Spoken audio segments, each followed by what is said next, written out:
listen.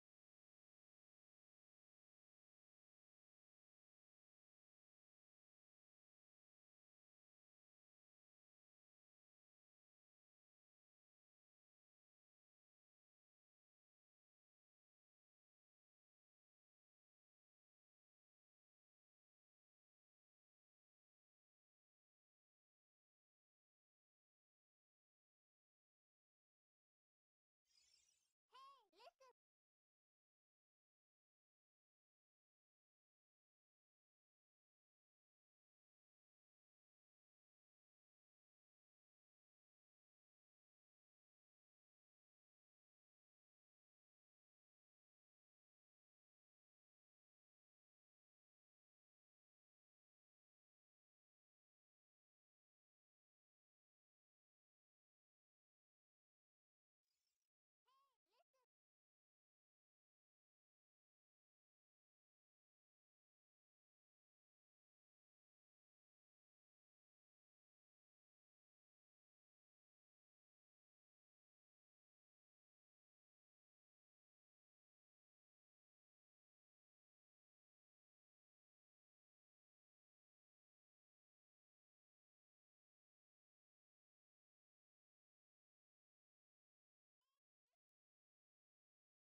Mic check, mic check. 1 2 1 2.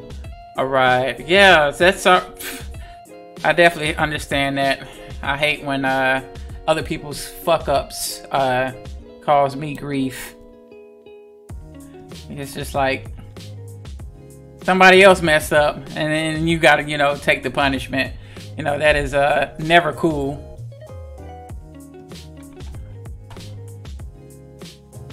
So that's up to that. Let me do my mixer for my earballs. Hit that like that. And everything else should be good.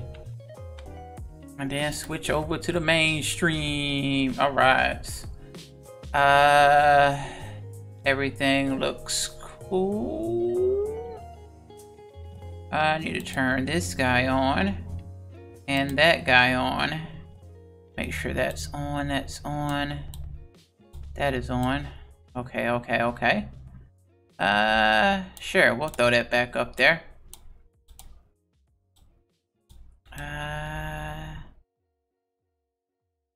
Not worried about that. We're not doing that. Hey, listen.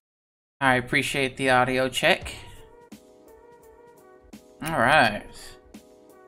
So, I was supposed to work on these freaking hands. But I don't. Oh shit, my first biddies! Whoo! Thank you! Good morning, Alex. Thank you for the biddies. Definitely appreciate it. You know, we love to appreciate our fans around here. The lurkers, the chatters. We even like trolls when they come out the woodworks around here. So hopefully your morning is going good for you. Cheers. Thank you. Oh, wait. My alarm didn't go off. I saw the bits, but not the other joint. That's weird. I'm gonna have to take a look at that later. Cause I'm supposed to have... Oh, sleeping in. Nice. Sleeping in is always nice. Why did my custom thingy... I would definitely have to look into that later. I don't know why that didn't work. I'm gonna make a note to myself right quick. Check. This paper ain't important. Check bit alerts. Okay. And I will do that after stream is over with. I'm not gonna deal with it now.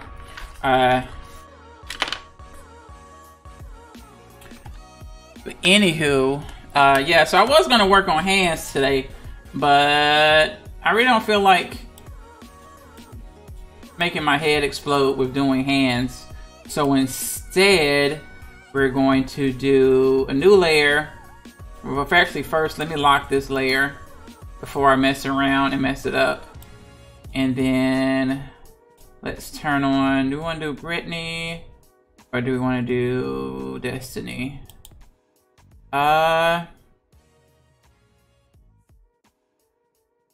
Based on their outfits, I want to do Destiny. Has a little less detail. She doesn't have the buttons and collars. She has little detail to her boots, but not much. And then I don't have to worry about flapping her hair around. Yeah, we're gonna start on her line work. So I'm gonna click right here and add a layer. It's gonna be a drawing layer. And let's do these underscore ink. I said underscore ink. Here we go. So I'm just gonna come here and I'm gonna start inking her out. That way I ain't gotta worry too much about, you know, hand and positions. And if you were with us last stream, I was running a mobile game through emulator on my desktop, and halfway through the stream, I didn't bring it up because it was just like random off-topic type thought. But I was thinking that with an emulator for Android on my desktop, I could very easily get like I have a poser app on my phone that I use sometimes. It's like a little program where you can bring in like a 3D model, and you can basically put them in different poses, and they have a couple different ones, and you know, they have ads and shit like that. But you can it's pretty helpful for like looking at a pose, and that way you have a visual reference. Well, anyway, I was thinking about putting that on my desktop. Then that way I can use that and have some hand references or body references in general. That way I can manipulate it in 3D and just pose it and then get it to the position that I want and use that to help me out. That way I ain't got to sit here and twist my hand and then trying to put my face at the camera angle. Just make things go a little bit quicker. Not that there's any need to rush, just, you know, I think it might work things out a little bit smoother.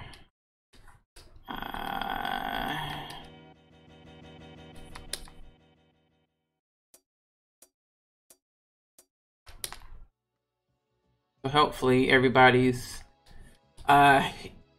day/evening progresses in a positive way. Jason, you said you're ready for a glass of wine. Hopefully you got some on stock. You don't have to go out to get it. Me, I got some of my birthday vodka that I have been drinking on all month. Finished that bottle and then ended up getting a second bottle.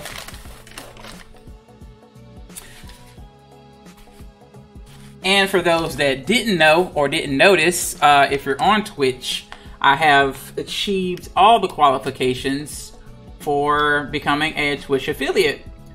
So I filled out all my forms and whatnot that I got to do, and I just got to wait and hear back from them. They still got to do a little checkity check. That being said, due to the requirements of a Twitch affiliate and them requiring that Twitch content be exclusive to Twitch for a minimum of 24 hours, my schedule will change slightly. Oh, yep, so don't forget the 30th I will do the drawing. Probably won't do the drawing live because I'm going to sit there and type out all the names into a spreadsheet and assign numbers and then do a random number generator. Making 2D animations now. People trace 3D images, create 2D animations. Yeah, a lot of people do that. I'm actually going to be doing that for my motion graphic novel somewhat. And it's really a good way to work because the end result, you have a nice you have a 2D type of look, and you can do, like, you know, keep it that hand made quality, and also you can work out the angles and stuff in 3D without wasting a bunch of time with erasing and stuff like that. You can just figure everything out.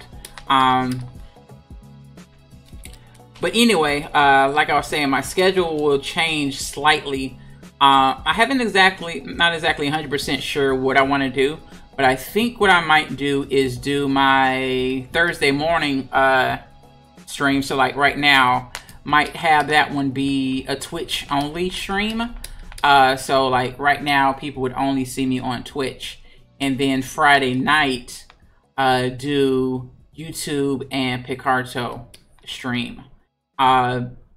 Just based off of patterns that I've noticed, I tend to get more YouTube chatters when I stream Friday nights versus Thursdays on Twitch, I definitely get more Twitch people typically on my morning stream. So I think that'll be a good way to divvy it up. And then as I, you know, continue, I will, you know, reevaluate where I want to put all my eggs. Because I do like streaming to all the different channels. But if it's not going to be beneficial to me, you know, to divide the stream up, then I will probably focus in on more of a targeted audience. I do like the way, I love the way Twitch is set up, so that's really nice, and I'm starting to grow on Twitch. But that being said, I've got definitely more YouTube followers, like total, but I get more, you know, I get more regulars from Twitch. But I don't want to like alienate anybody, you know. But of course, people could always follow me on all three, so that way, wherever I stream, you can always see me. That is always an option. But I do realize that sometimes people don't have an account with a certain website, and they might not want to sign up with something just to do one thing, you know what I mean?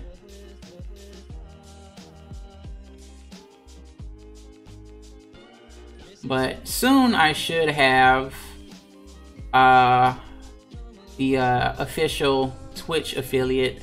And then, like I said, I will do Twitch streams, and then I will do Picarto and YouTube streams. Those two don't have any kind of hindrances about exclusive content. And then I'll also, and then if I do like, I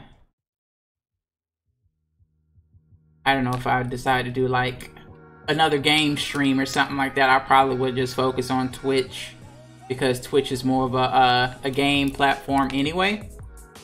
And then I'm also planning a multi-stream with Black Cat 92 as well as some other people. And that might be on Picarto, and it might be on Twitch. I'm not sure yet. It might be on Twitch, because BK, friend of the stream, most of her followers are on Picarto, and she normally streams on Picarto. So it'll be more convenient for her to stream on Picarto. Whereas me, I don't have that many people on Picarto. But the way Picarto multi-streaming, I like Picarto's multi-streaming a little bit better than Twitch's, because it has a unified chat for all the streamers. But there's a cost involved. Like, you have to, at least one person has to have a premium account in order to host the stream.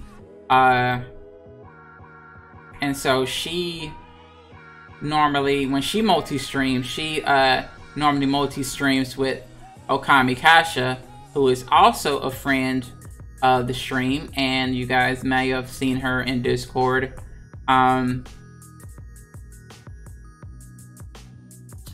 She is also a streamer, and she typically streams on Picarto. She does digital illustrations as well, like Black Cat does.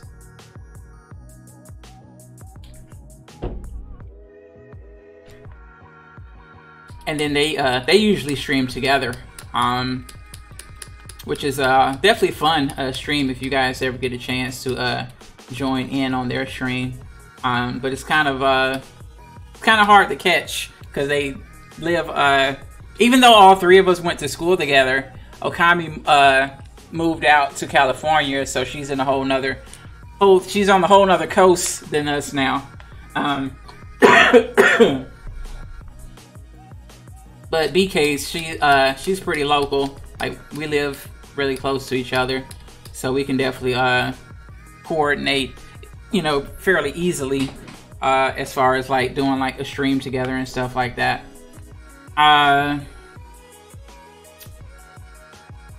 Destiny, your face has a simple shape to it, but I'm gonna not worry about it.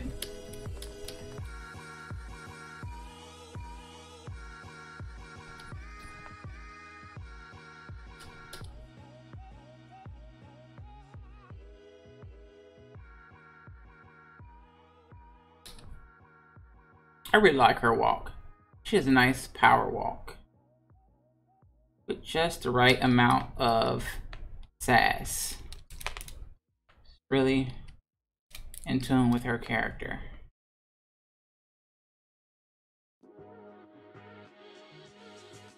I cannot wait to redo this series, and that way I can really put in all the story that I haven't been able to actually show.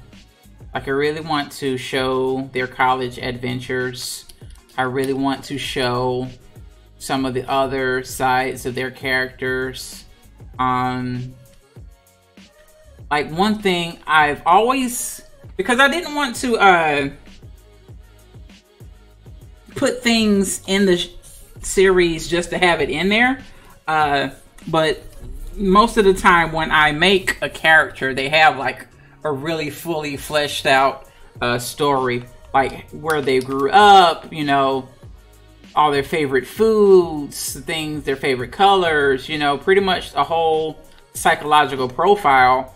And then after I went to school, that got expanded even more, and I started giving everybody personality disorders after my psychology class. After coming to the realization that everybody has a personality disorder to some degree. There's like almost there's nobody without some degree of a personality disorder. It's just how it is. So all my characters have their quirks, and these characters, they did have their personality disorders, but not everything was able to be expressed in a way that really fit the story that was going on at the time.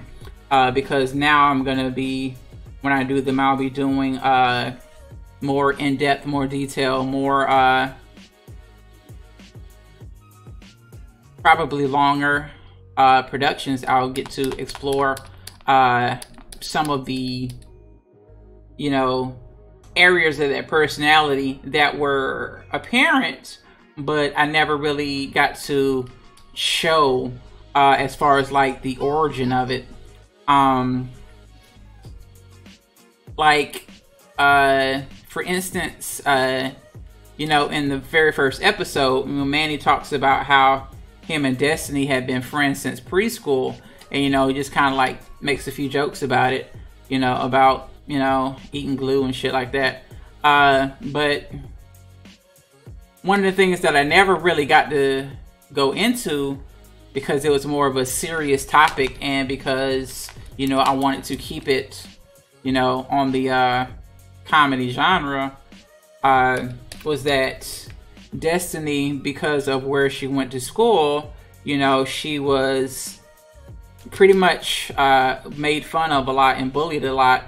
And, you know, Manny was always there to kind of shield her from that somewhat. You know, he always stood up for her and was nice to her when others weren't. And that's kind of one of the reasons why they quickly became friends. And then I also wanted to go into Destiny's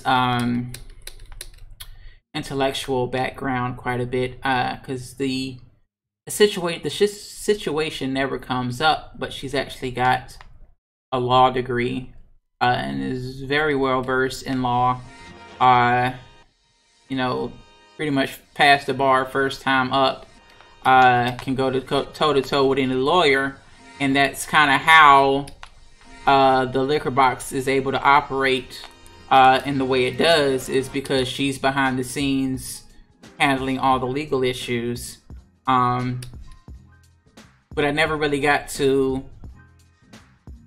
dive into that because, you know, it's like, it's a comedy show. There's nothing really funny about that, you know what I mean? But when I redo it, I definitely want to kind of explore and give the audience a chance to really get into some of those, you know, in-depth layers of their psyche or whatever. Because I really think it's kind of, you know, really important if you want people to really resonate with a character, you know, by learning more about them. You know, the more you learn about a character, the more you learn about their backstory, you can kind of see where they're coming from, see why they do the things they do, see, you know, the things that motivate them, see the things that drive them.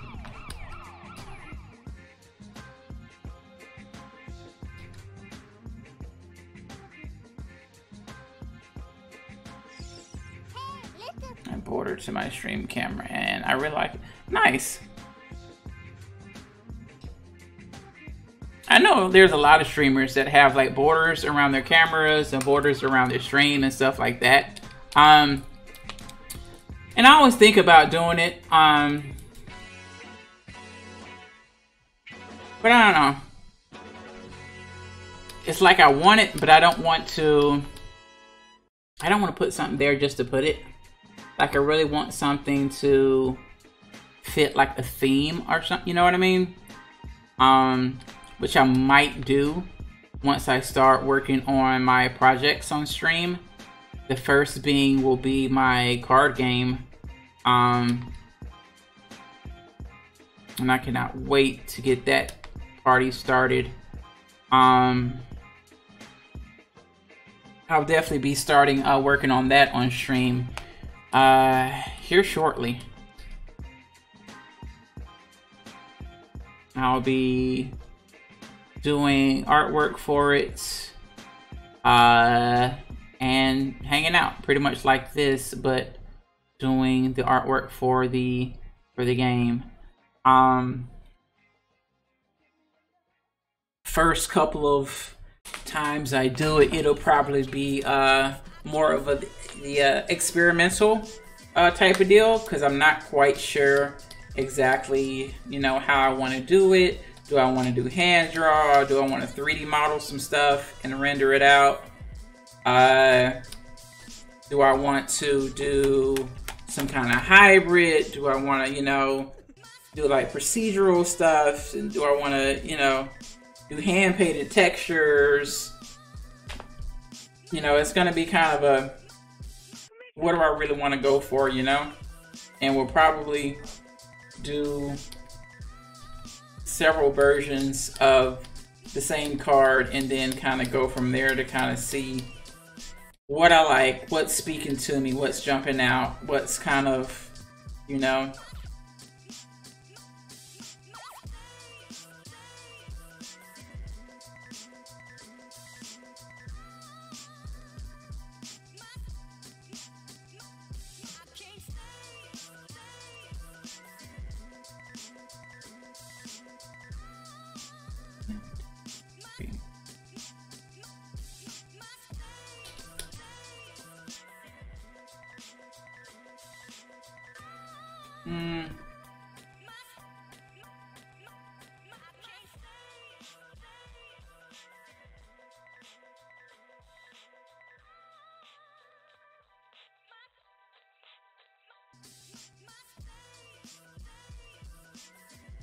Yeah, sure, why not?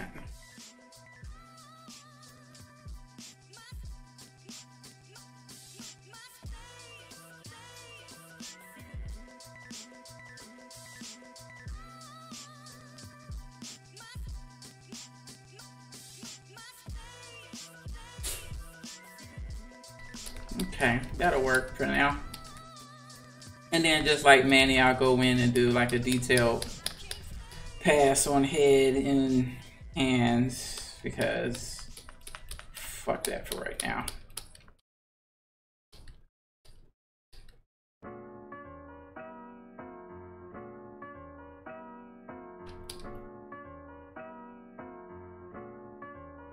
Okay,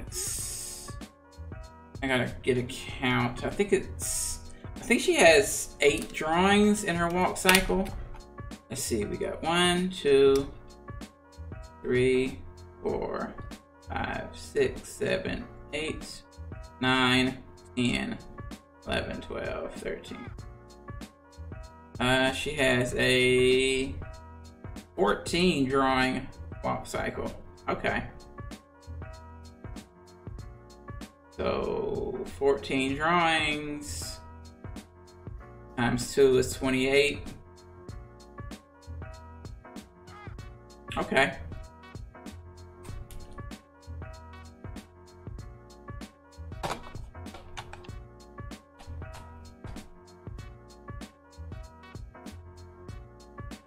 Yeah, she definitely has so much less detail than Manny. I mean, she's got a little extra few lines in the boots. No, nothing really overly special. I might come back when I do her head. I might put actual detail into her hair. It all depends on how I'm feeling. But for right now, we're just gonna keep it at this detail level as we roll through it.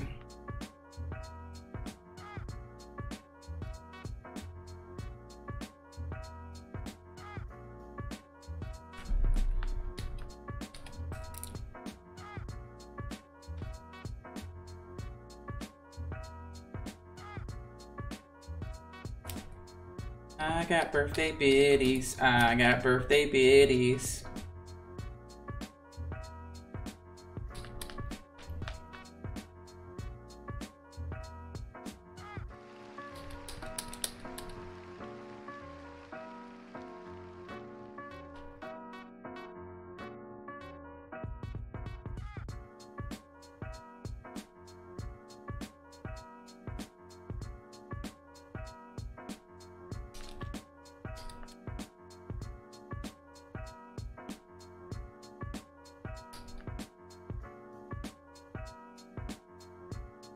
Man, her clothes are tight.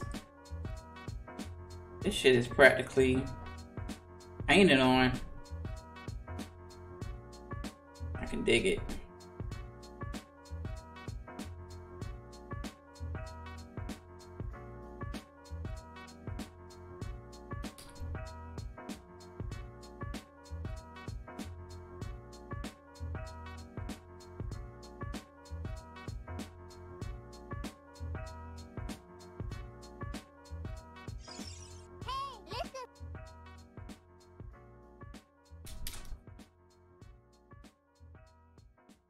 Yeah, definitely.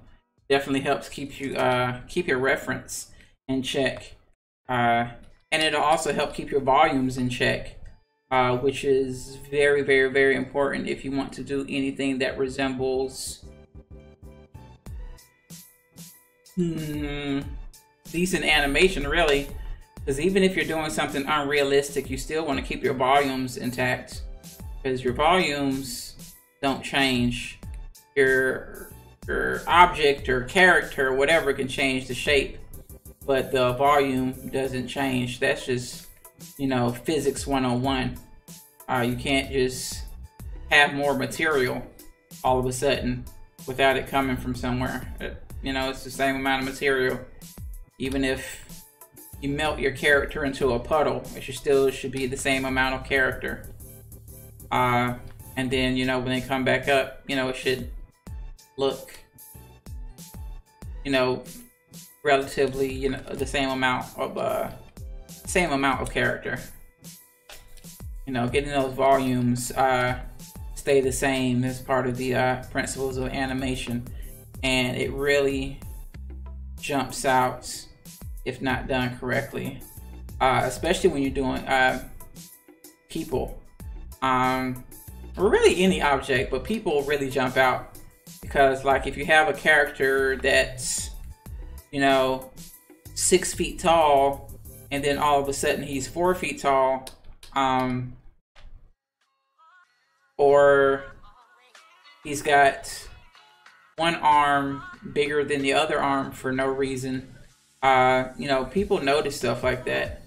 And then the thing with the height, like, you might not realize it, but you know, your scale of your scene will really give away the height of a character. So like for instance, especially when it comes to things that people see on a regular basis, such as a door frame. If your character is standing in a door frame and his head is above the door frame, like he has to duck to get under, everyone's gonna know, okay, this guy's or girl is tall. Like that's just a dead giveaway, because people will see a door frame, and door frames are pretty much the same height. You know, even if you have this huge building, the door frames are generally about the same height. So a character that has to duck underneath, people will be like, okay, this guy's pretty tall.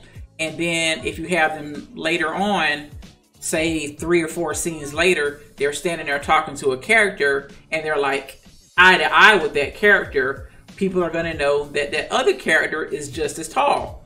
And then if we go later and then the new character goes through a door frame, but now they got this much space, that's going to be like, whoa, I thought they were just as tall as the other character. Why is all of a sudden, you know, how come one character needed a duck but the other one didn't? But when they're in the same scene talking face to face, they're the same height. Like, you know, people notice that kind of stuff. So you really have to kind of have to be mindful. And that's where things like your model sheet comes in handy. And if you're doing like an animation with a bunch of characters, it's a really good idea to have a sheet where you put all the characters right next to each other, so that way you can see the character sizes in relation to each other.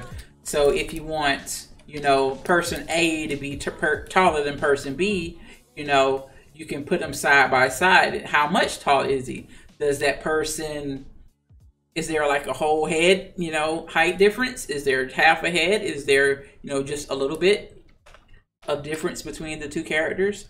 And you kind of keep that in mind. One good way to do that is simply to have your characters have actual heights. And if you're doing 3D animation, you can model your characters to scale so that they're that way in the 3D program, they're 5'5", they're 6 foot, they're 7'2". Like you can keep your scale, use your real world scale with your model. And that way you will know exactly how tall your character is at all times when you're doing a 3D animation.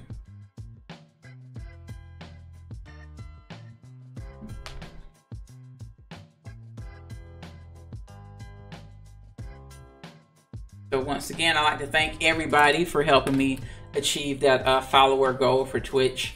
I need to I'll probably set a follower goal for YouTube as well as Twitch and Picarto, and just kind of like keep track of each one's progress towards the goal.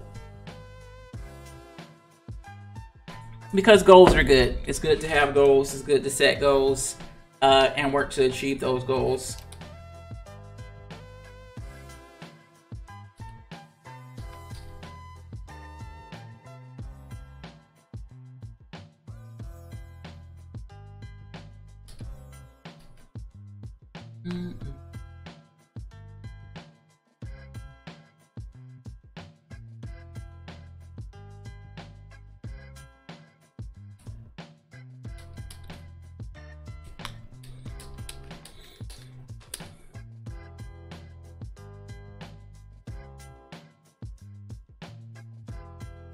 Yeah, I really liked the job that Susan Love did when she took over as Destiny.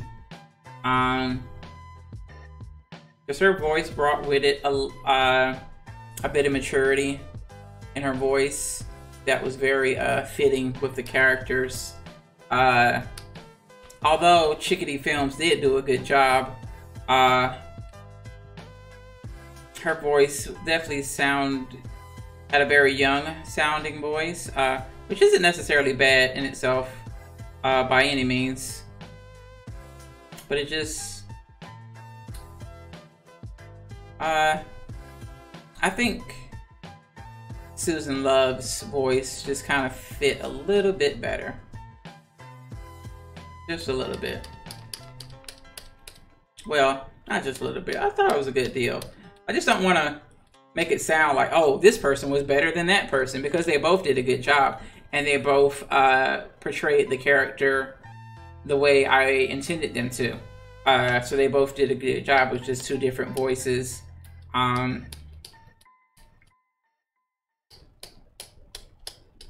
You know, for the same character. Okay, we're gonna have to mute that guy while I'm on stream. Sorry about that. Got an email.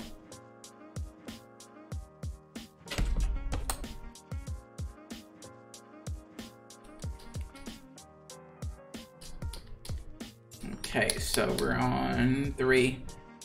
And then how many did I say we had to do? 18?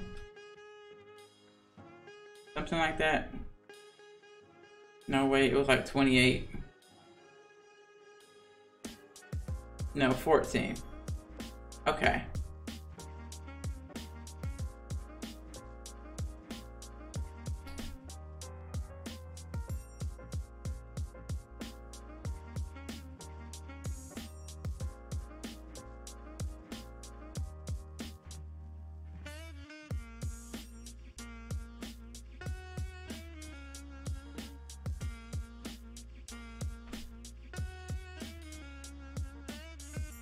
Yeah, I just was not feeling hands today. I'm just like, nope, nope, nope, nope, nope. I'm not gonna do it.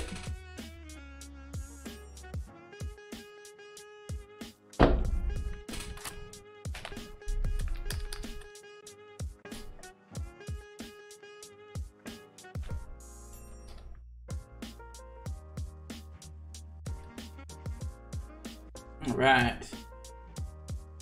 Move along. Yeah, I might continue with this. I'll just go ahead and ink her body throughout the animation and then come back and do Brittany as far as it's concerned. And then I also need to, one of these days, I need to go to the freaking store because I want to get some clay so I can do some stop motion animation. Or I might use something else to animate with stop motion. Not quite sure what I would do. Maybe my artist mannequin, but he doesn't articulate that well. I'm not quite sure if I could do animation with him. Be kind of fun to try though. But I think he might present some unnecessary challenges. And I don't want too many unnecessary challenges when I'm doing my first stop motion animation. I want it to be kind of a pure experience. Where is this motherfucker? Let me go grab him right quick.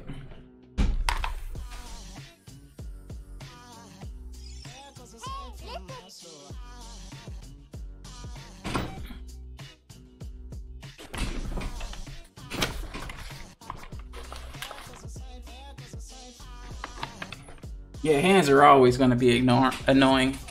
But here's a pro tip, if you would. Model yourself some body parts and keep them separate. Model yourself an eye, like an actual... And when I say model an eye, I don't mean like just make a sphere and rely on textures to have it be an eyeball. I mean like actually model an eye with all the parts that are in an eye. You can find plenty of diagrams online that kind of show you how an eye is actually shaped and all the little parts to it. Because you can really make some good looking eyes if you actually model all the eye parts. And then model yourself some hands, model yourself some feet, and really focus on just that one part, and then save it to the side, and also probably ears too, because ears are a pain in the dick hole.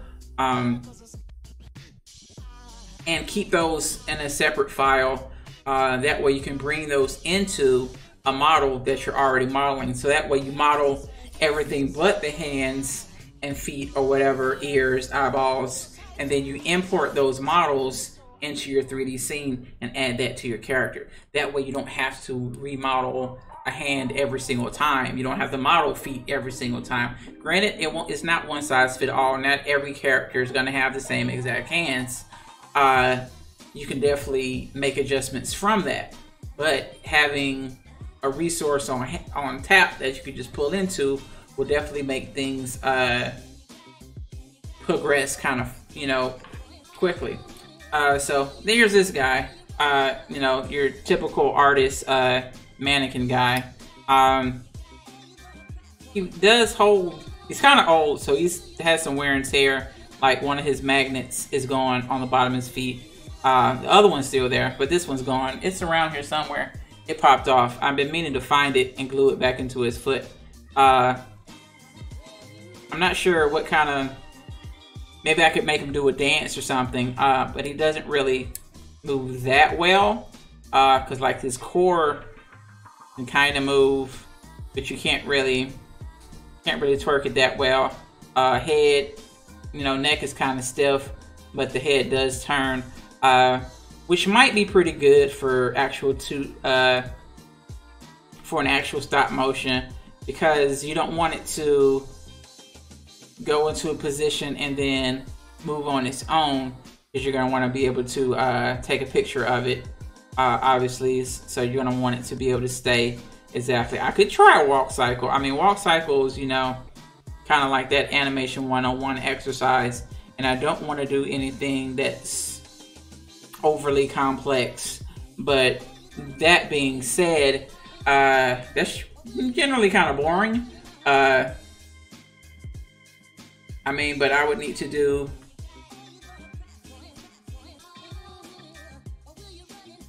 I guess I could try a walk with this guy. It might be a challenge though. Or I could try, and then like his leg is starting to crack, like back here, just like a little crack. I don't know how well you can see that on camera, but like the back of his leg has a crack, and like you can compare the two. You can see that there's a crack in this one. Maybe you can see that there's a crack in that one. So this guy's definitely coming towards the end of his life. But it doesn't have to be like a walk cycle. I could probably do like, I don't know, maybe have him do some push-ups or something simple, like just wave to the camera. You know, worst comes to worst. You know, something simple as, you know, just waving to the camera like, hey, what's going on? Or, you know, have him look around, turn his head left, right, come back to the center and wave. Maybe like tap at the camera or something. I could do something simple like that without worrying too much about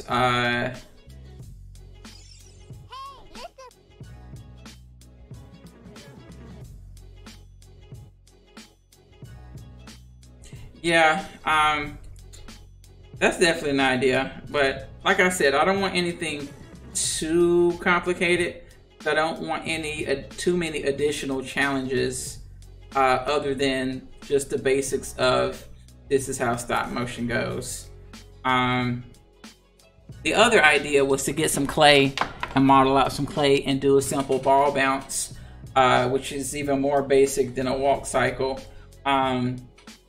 And just, you know, mold out the clay, and then I would have to, you know, have it different models for like the squash and stretch, and then do like a little 3 bouncer, just to kind of get my feet wet into the stop motion, and then maybe try something a little bit more complicated after that.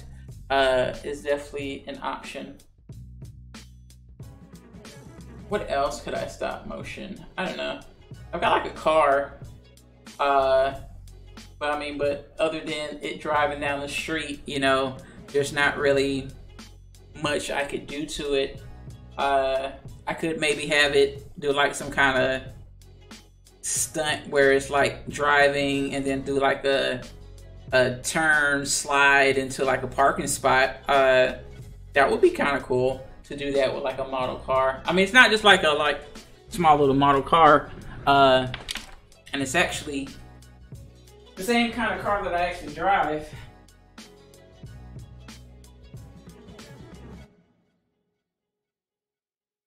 I mean, this guy is got quite a bit of detail. Like you can see the engine and stuff in there.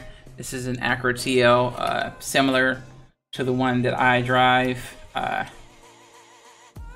it's got like quite a bit of detail to it. Like you can, it's fairly dusty, but you know, it's got the seats on the inside. It's got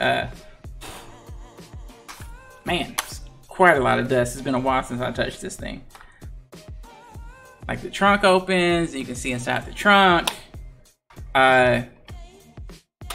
It's got a lot of details, and it's like pretty accurate to the way my car looked close to when I first bought it. I had some different options, but I did get the same color. So this car is the exact same color as my car. And do like a little power drive stunt show or something where it like drives and then like squirt, you know, something like that. It actually sounds kind of cool to me, doing like the car driving. I don't have any like action figures or something I could put on the inside of it, but I would just, you know, keep the camera back far enough to where you wouldn't see that, oh, it's just a car driving by itself. It actually might be pretty, actually that'd be really easy to animate. Oh no, the Acura logo broke off.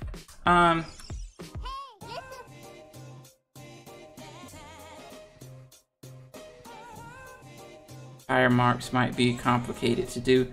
Actually, no, it wouldn't. I would not do the tire marks with stop motion. I would do that in After Effects.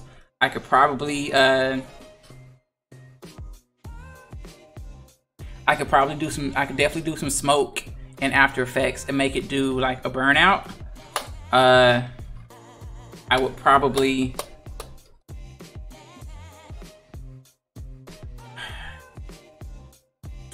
fudge the burnout a little bit, because this is actually a front wheel drive vehicle, and I would probably do the burnout with the back tires,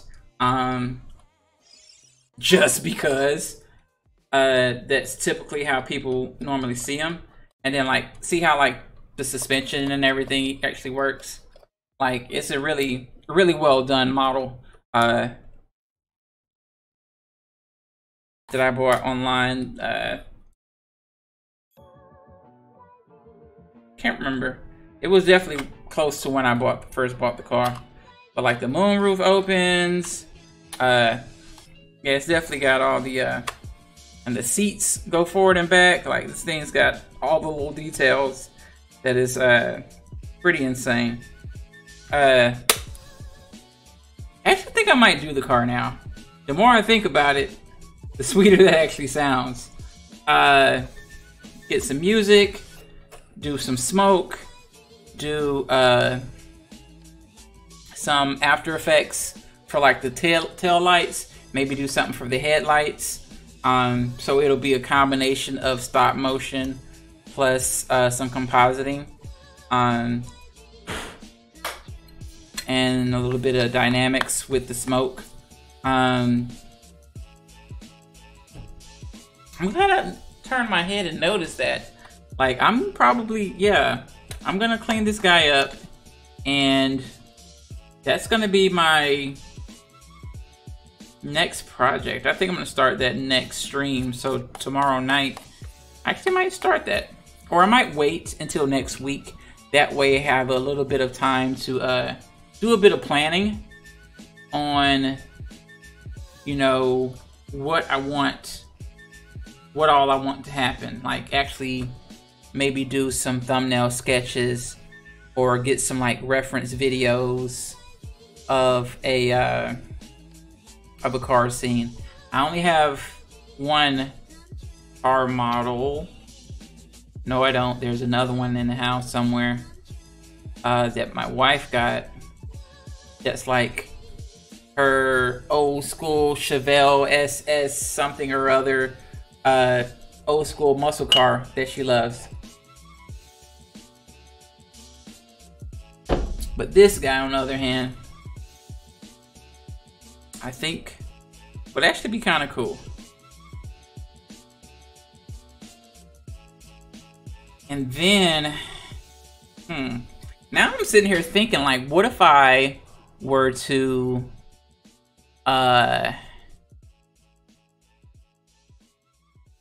do like either a 3D or 2D animation and put somebody inside of it. Maybe have somebody walking up to the car, they open the car door, they hop inside, they close the car door, and then do like a stop motion 2D animation or 3D animation hybrid. Man, that actually sounds pretty fucking cool now. Then that way there's a person, and then the person like peels off in the car or does like a wheelie or something crazy and spins and gets into a parking spot. That actually sounds really cool. Yeah, I think I might actually do that. I'd have to clean my fucking room for a change. Come up with some kind of ground. Maybe I'll get some. I've got mat board, and that's black. I could definitely use that, and then I could hand draw some lines on it to make it look like a street. That's something I could definitely do, and that wouldn't take long at all. Just lines, ruler, some yellow paint, some white paint. Just use some acrylic paint, or maybe some Sharpies and a marker pen. Paint pen. That would work. I might just do acrylic paint. I think it'd make it look a little more authentic. Then just use some white, some yellow. Or I could, if I do find the other one, I could do a drag race, like a stop motion drag race. That way I could, it would be two vehicles. I wouldn't have the camera close enough to where you would see inside, so I wouldn't do that part of it as far as like a 3D or 2D animation. But I would keep like the smoke. I would put like a light, like a little, like the little lights that they have for like a drag race. And I could definitely do like a CGI or After Effects for the light, signal the start of the race, and then have them burn out and do a drag race. And then, like I said, I will probably be inaccurate with the animation of this car purposefully, because like I said, it is a front wheel drive vehicle, and even though you can accelerate pretty fast, it's not going to do the whole come up off the back wheel. It's not going to do that because it's a front wheel drive car. I don't care how fast you go. It's not going to do that. That's just physics. So a drag race against the old school muscle car possibility, or person doing stunt show.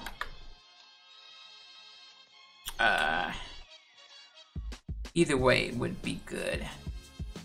And then I'd have to also take a look at this wheel that doesn't seem to I have one wheel that doesn't seem to rotate as well as the others, so I'll probably have to either fudge it or just be sure not to film from that angle and just film from the other side where I wouldn't see the wheel, because the two on the driver's side, those roll pretty quick, pretty easily, but the ones on the passenger side don't roll as well.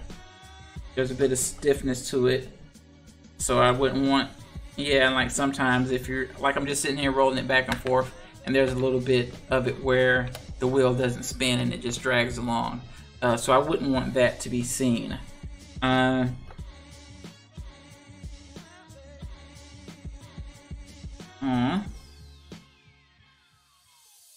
you get a dent in your door? There's like a dent. And it's like weird in the position. That's crazy. But yeah, I think I'm kind of actually kind of excited about the car. And then like the suspension working, I can definitely do a little bit with it, like when it stops, and have it kind of crunch down a little bit. And then, like I said, add like some burnout smoke or something like that in After Effects, and add that to the video.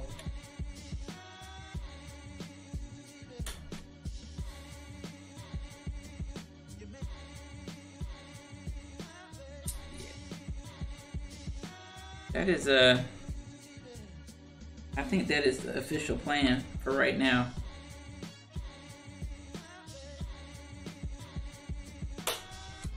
So let me put this back over here and get back to work. And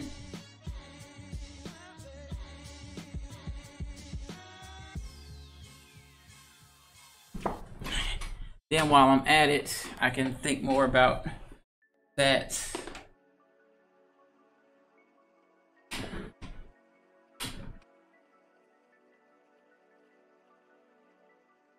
But yeah, stop motion drag race definitely sounds cool. There is another option I could do. I could do some compositing and some video editing trickery and use the same car to drag race itself. That way there would be two cars, and then I could use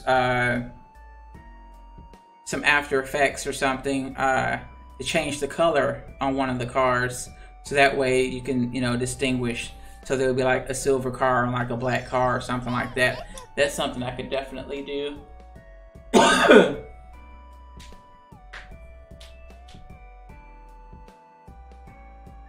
that might be a little bit more work.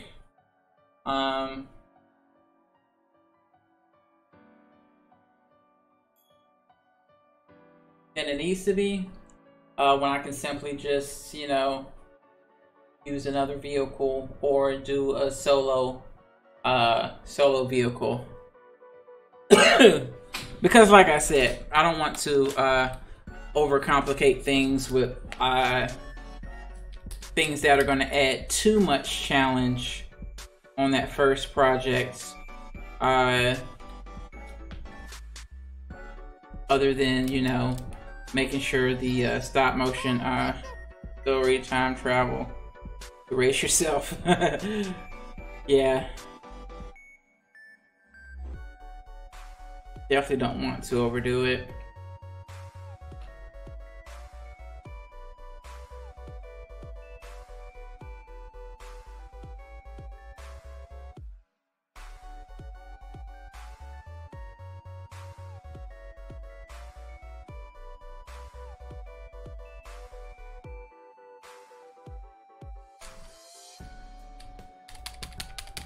Yeah, that definitely sounds more interesting than Mannequin Man doing push-ups or waving at the camera. Something a little bit of action. Then I can add in the smoke. Maybe do some flames shooting out the back if I really wanted to be stupid with it. I'd have to look up some reference videos. See what jumps out as an idea of some things to do.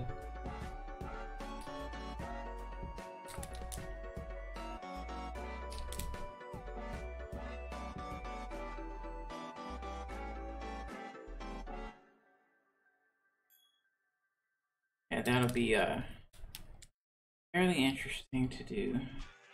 Everything you said they already knew, more or less. Well, here's something that you didn't know. 2 of those special atomic bombs haven't gone off. Video pause. Why? Because you want to be a dillweed.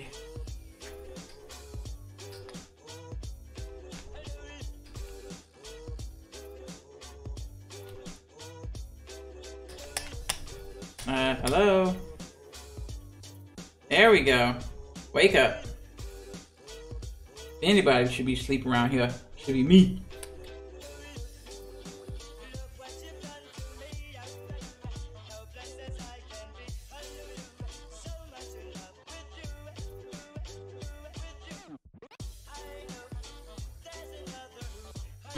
Let's see, what else could we add to this scene?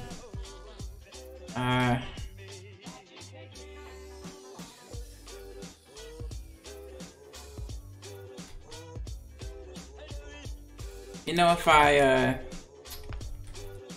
green screen it, I could make a crowd of little mannequin dudes like cheering in the background. I really wouldn't even have to green screen. I could just offset the animation so that there's like different points of the animation that they all do at different times, or just add a little bit of variation to it. Maybe there's like a little crowd just fist pumping it up, you know?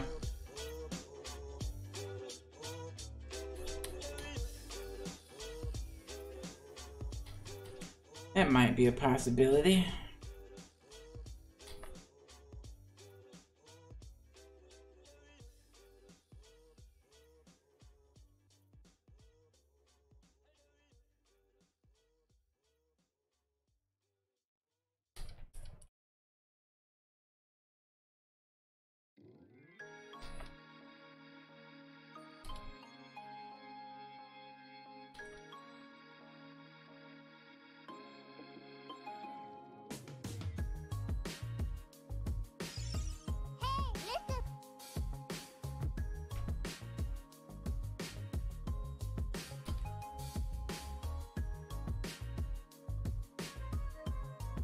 Definitely be back this way. A bit more of an angle. No. Right the first time.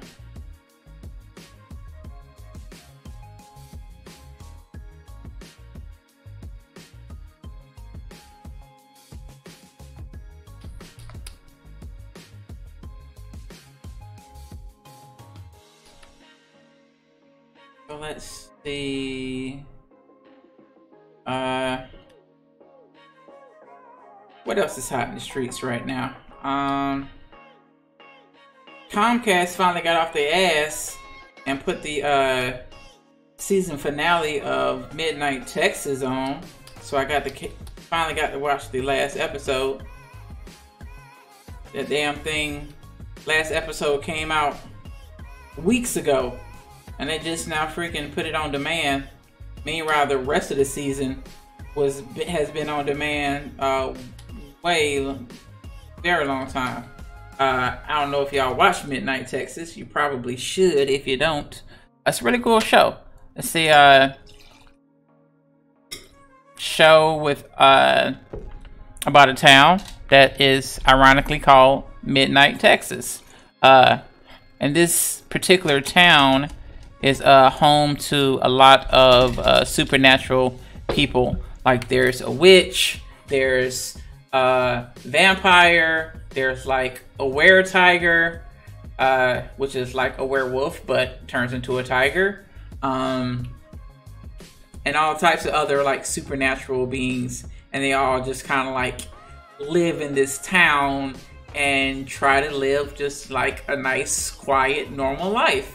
But of course they don't get to do that, because then there would be no drama. There's always, you know, drama that kind of threatens their peaceful way of living. And it's kind of that small town, you know, people look out for each other. Everybody knows everybody's business, you know. But they keep it real casual most of the time, you know. And I really like how pretty much all the like main people in town, they like sit down and have breakfast together or have dinner together, you know, at the local place to eat, you know, instead of people eating in their individual homes. You know, people go to like the local diner or whatever and everybody eats together. It's really interesting and sounds actually quite wonderful, that have like a close-knit community like that, where everyone just wants to, you know, be together for dinner and stuff like that. It's actually kind of cool.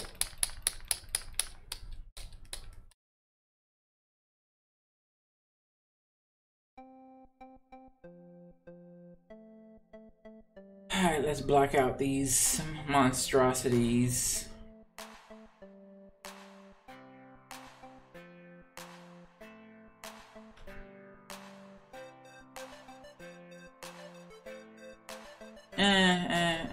Sure, why not? We'll go ahead and do it up. I don't like that one. Much better. There we go. And then just kind of round that out just a tidbit. There. And that looks cool. Good enough for now, at least.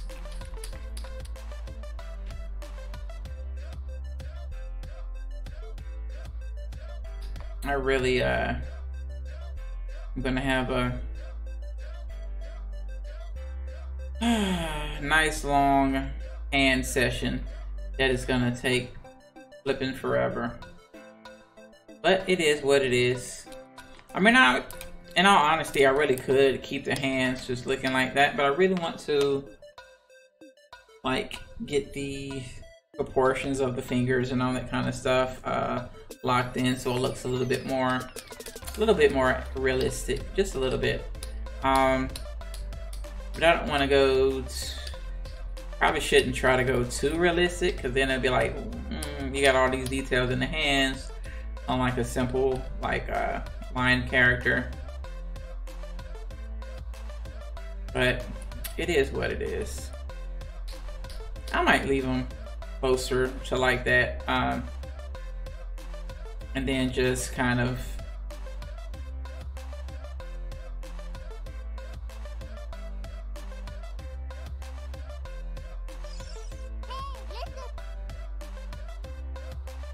I appreciate the vote of confidence. I really do. I mean, like, see, like this, because there's some parts where, like, oops, I really shouldn't have did that. There's some like once this is like all the way out here, you know what I mean? Like, this is kind of be closer. I mean, it's gonna be this box, as far as like the view you'll get. So it'll be kind of about like that, kind of maybe around about like that, you know. So it's not like. I mean, but it'll be a little bit more zoomed out, so it'll be actually kind of closer to, probably closer to this by the time it's like finished rendering out. So keeping that in mind, like, those hands look fine. Like, you can't really,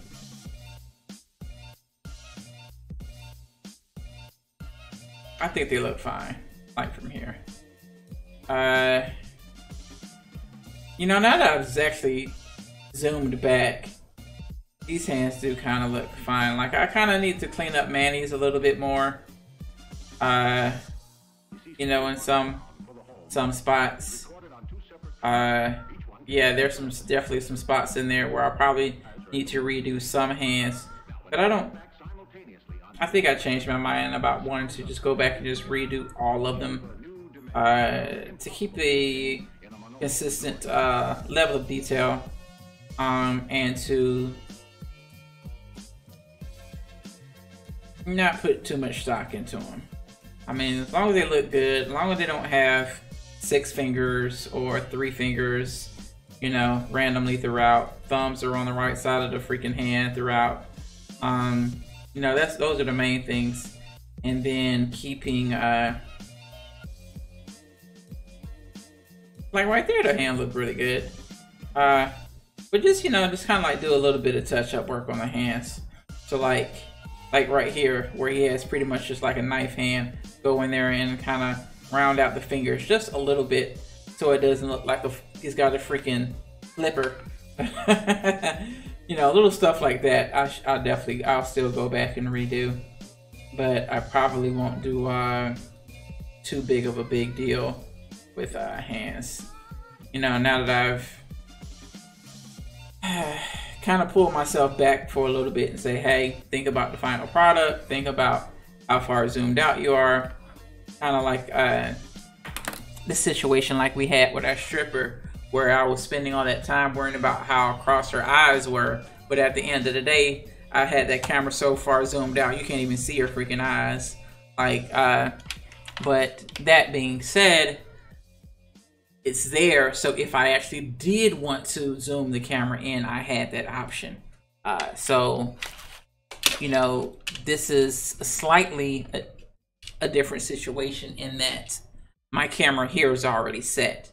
Like, I know 100% where my camera is and what the camera distance is, because that's already been worked out. Unlike the 3D animation, where I was just animating and then did the camera work afterwards. Which is why there's kind of a benefit to setting up your scene, have your background, and then place your cameras, and then do your animation. That way you know what's going to be seen by the camera, so that you're not wasting time with animation on stuff that's not going to be seen. And that's kind of how a lot of studios do, because it cuts down on rework. But that being said, some studios don't, because the animator might not necessarily know exactly what camera angle the scene's going to be shot at. Or sometimes the director will take a look at, you know, the overall picture and be like, you know what, I don't want this scene at this angle. And it'll come back to the animator, hey, go ahead and change the angle of this scene, and I want it from this angle. Well, if you've been animating just for one angle and not worrying about what it looks like from a different angle, and then all of a sudden you have to change that angle, you might have to then go back and rework your animation, because part of it might not look up to par, you know, from a different angle.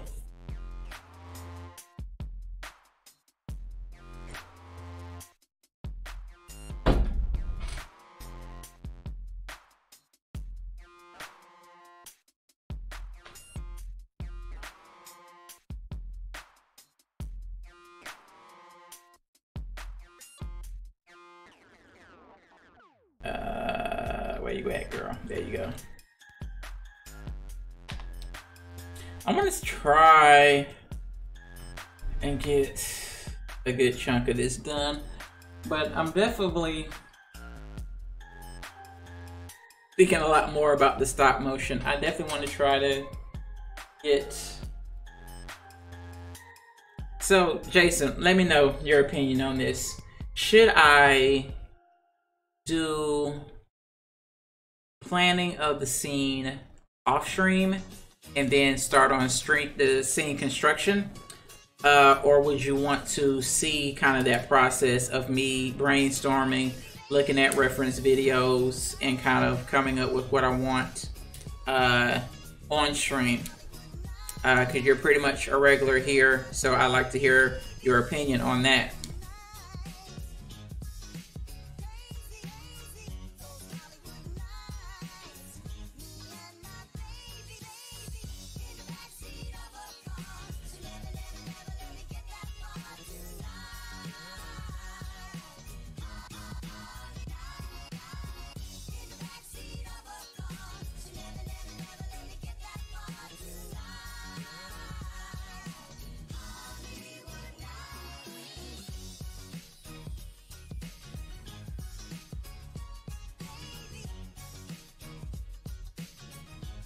I need anything else on this guy?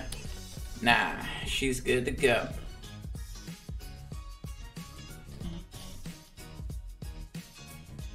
And then now that my work schedule has reduced a ton, I will be able to do more art.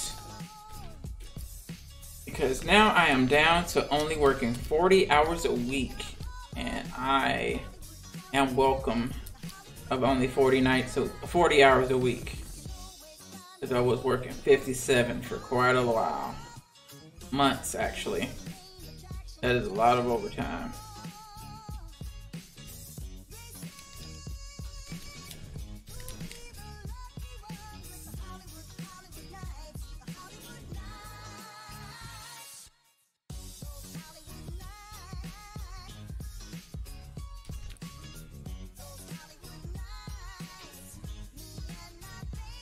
So let's see.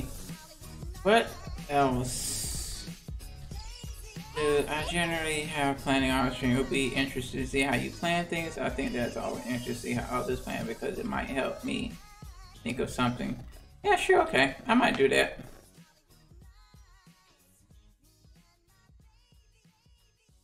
And then what I might do, even though I really hate doing it, I might do some really rough sketch storyboards. I hate storyboarding. I hate it with a passion. I love almost everything about animation except for freaking storyboards. I hate doing them. I hate them. I hate them. I hate them. I understand they're important. I understand they save production, so you're not doing stuff unnecessarily and things like that, and blah blah blah blah blah blah blah. This, that, that.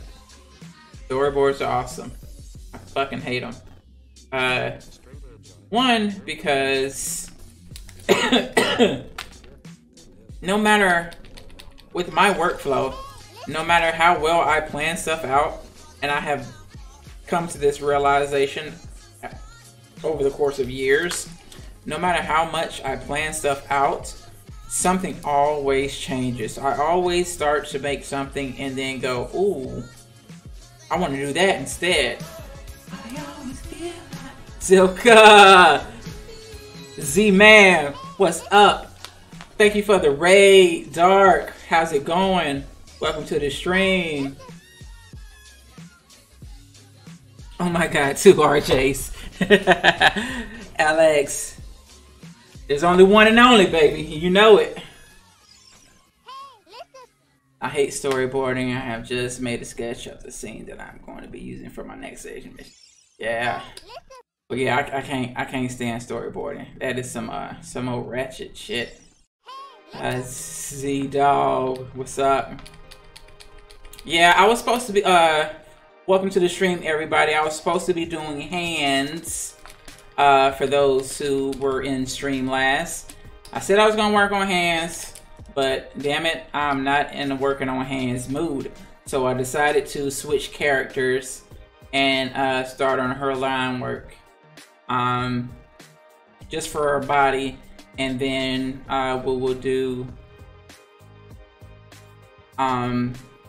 line work for the third character as well, focusing on just body and blocking in the hands, keeping it very much simple, adding in the fingers, and have another pass where I go through and refine fingers.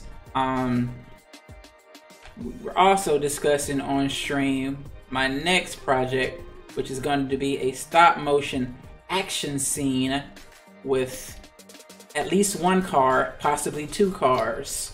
And there's going to be some action of some sort, possibly a drag race, possibly a person driving wild and doing some fancy pants parking with like a power slide into a parking spot. That's always cool seeing to watch.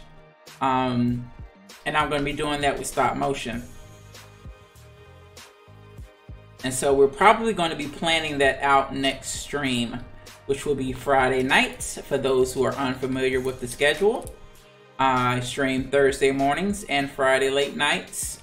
That way I can kind of, you know, hit up different audiences and whatnot.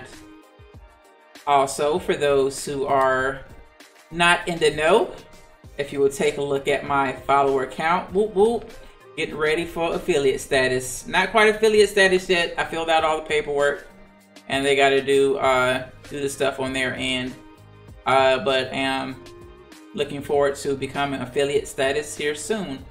And with that, I will change up my schedule of where I stream, because Twitch streams will be done solo, and then YouTube and Picarto streams will be done at a different time.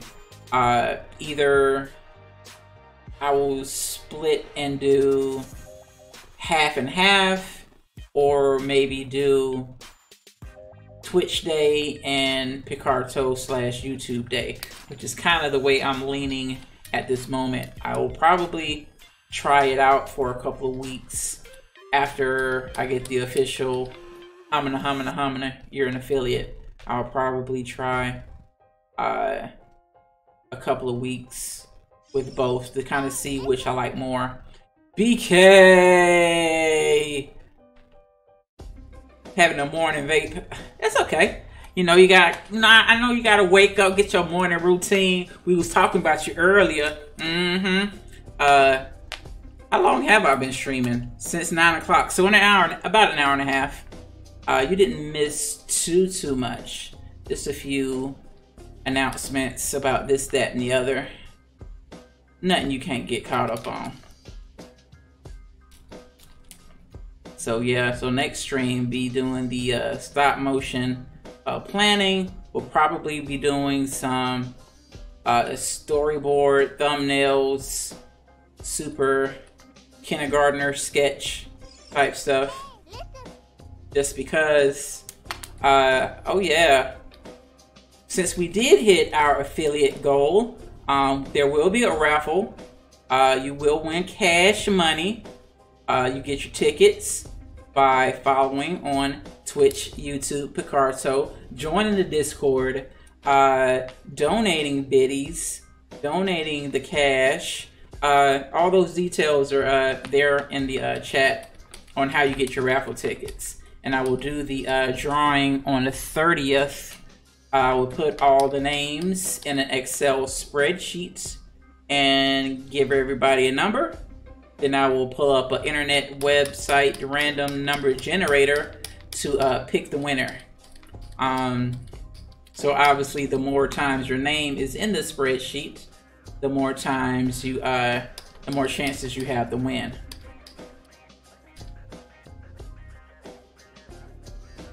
To win straight, old, hard cash, more cash than you've ever seen in your life.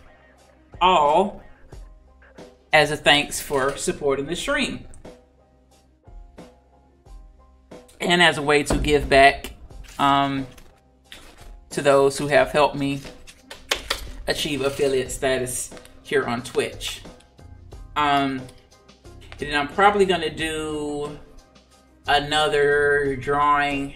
I don't know how often I'm gonna do those things. I don't know how well people like it.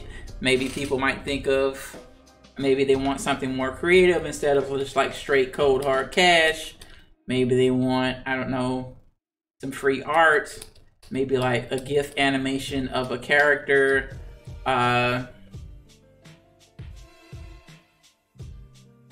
maybe I don't know, maybe some free art related stuff, you know, like maybe you're an artist and you want some paints, or you know, some nice color pencils as a prize. You know, I think a good chunk of my chatters, at least, are artists themselves. So I'm pretty sure most people would appreciate something like some Prisma color pencils or something like that.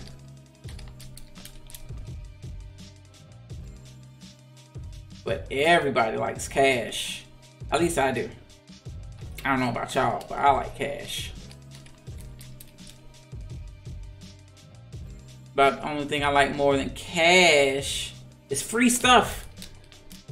But if you get free cash, free cash can get you the stuff. And since the cash didn't come for you, it's like, hey, free.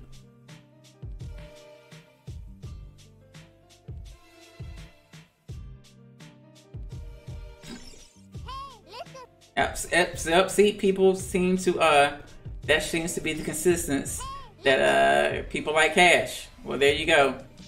Cash. But yeah, I might do another cash drawing. Live and get amiibos. I've only got one amiibo. I got Link's old amiibo.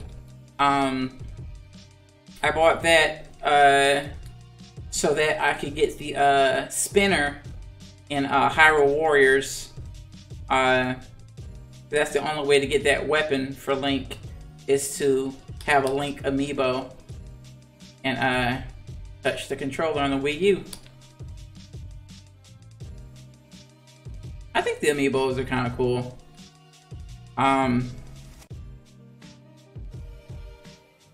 Some of them look really nice. But I'm just not really much of a collector. So that's probably why I don't have more of them. Like, the reason why I got the one that I do have is because I wanted the in-game content, and that was the only way to get the in-game content. But I probably would find myself in that situation probably more often if I had more games that tons of them. Nice.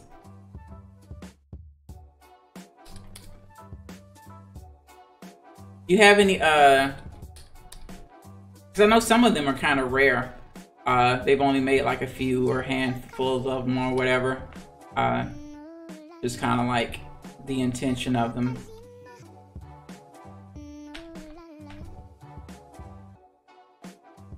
Oh shit, you are actually the perfect person to ask. So Zilka, let me ask you this, because I talked to BK about this. As a person who likes amiibos, would you pay like a lot of money, or would you pay an artist to make an amiibo just for you? Like, make like a figurine of a character that you might not necessarily have an amiibo of, and use that and actually make an amiibo. Like, would you pay like a premium price for that, or would it depend on exactly how much it costs?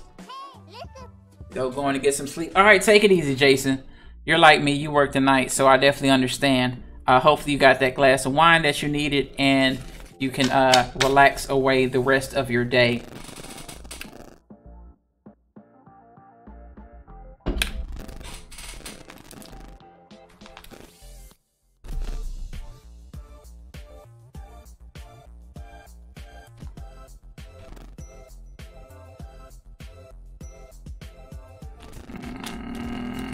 I think it'll be fine. But yeah, because like I was talking to BK a while back about, because BK is really good with making like figurines and stuff like that. No, I don't. like fan amiibos. I have seen a few, and I'm like, no, just no. I like official merch, or get the fuck out. Okay, cool, cool.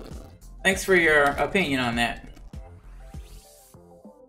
Because yeah, I've seen like quite a few of them, and I'm like, you know, that actually sounds kind of cool. Like, I would really want like, I don't necessarily like the ones that are like, they took a regular amiibo and just painted it. I was talking about more like an actual custom figure, but because you can buy like you can get like the bases. Yeah, but I was thinking more like an actual completely custom one where she would like get the base and use that as the stand and put like an actual figure on top of it. So like function wise, it'll be like a Mario amiibo or whatever, but it would actually look like, you know, somebody completely, you know, whatever character you wanted or whatever, or something, you know, over the top, if you would.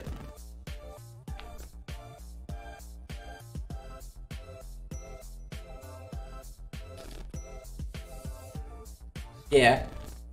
Coco.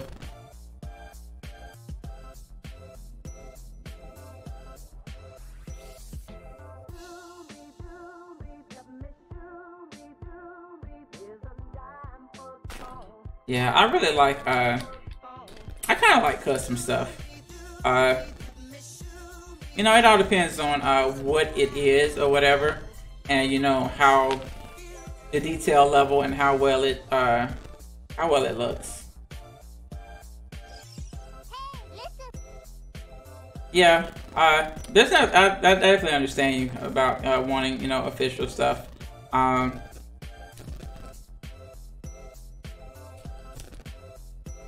But yeah, I was, you know, my idea kind of stemmed from wanting. Howdy. You know, switched over to YouTube on us. Cool, cool. Yeah, I was thinking more of the characters that you wouldn't necessarily get an amiibo of, you know. So like you would have, I don't know, like a Tifa Lockhart. Like you wouldn't get like they wouldn't make a Tifa Lockhart amiibo because she's not in Smash and she's not a Nintendo character. But if the Tifa Lockhart amiibo looked legit, I would probably buy that motherfucker because I'm just a huge Tifa Lockhart fan. And then if they put her like on like a Princess Peach or somebody amiibo base, or like a Samus, probably be more appropriate for Tifa.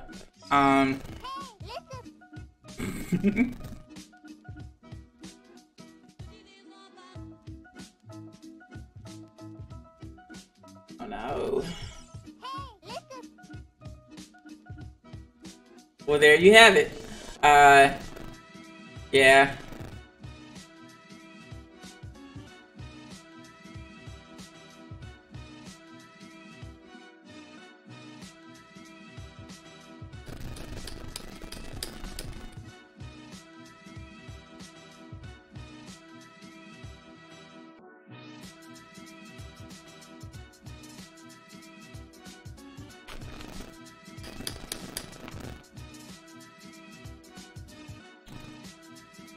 So you about ready for the big move, Zilka? I know moving's a pain in the dick hole. I hate it. I really do. I moved so many times, moving across the country, moving out of the country. It's just a pain. Stuff always gets broken. Stuff always comes up missing. It's just like, ugh.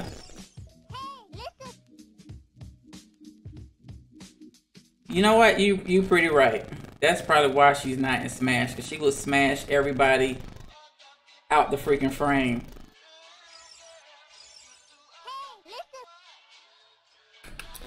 Let's see what we got here. Hidden Triforce. Aww. You know what? as much as I don't know why so many people love Link's freaking lobster outfit from Wind Waker. I personally freaking hate it. Like, I don't like it at all. Like, it's like, okay, cool. Give me my clothes. That being said, I really only played the New Game Plus of Wind Waker once, maybe twice. Any other time, I just played a normal game, because the only thing you get on a New Game Plus with Wind Waker is he wears his lobster outfit for the entirety of the game, and you can understand the Hyrulean text that characters say. Which is interesting to see exactly what they're saying instead of just seeing the Hyrulean text. But, you know, I always thought they should, you know, put a little bit more into it. But I think that was the first Zelda game with a New Game Plus, so it's like, at least they gave us something. And then with Skyward Sword, we had the actual hero mode put in, where you can play it with increased difficulty, as well as you get to carry over some stuff. It was more of an actual New Game Plus versus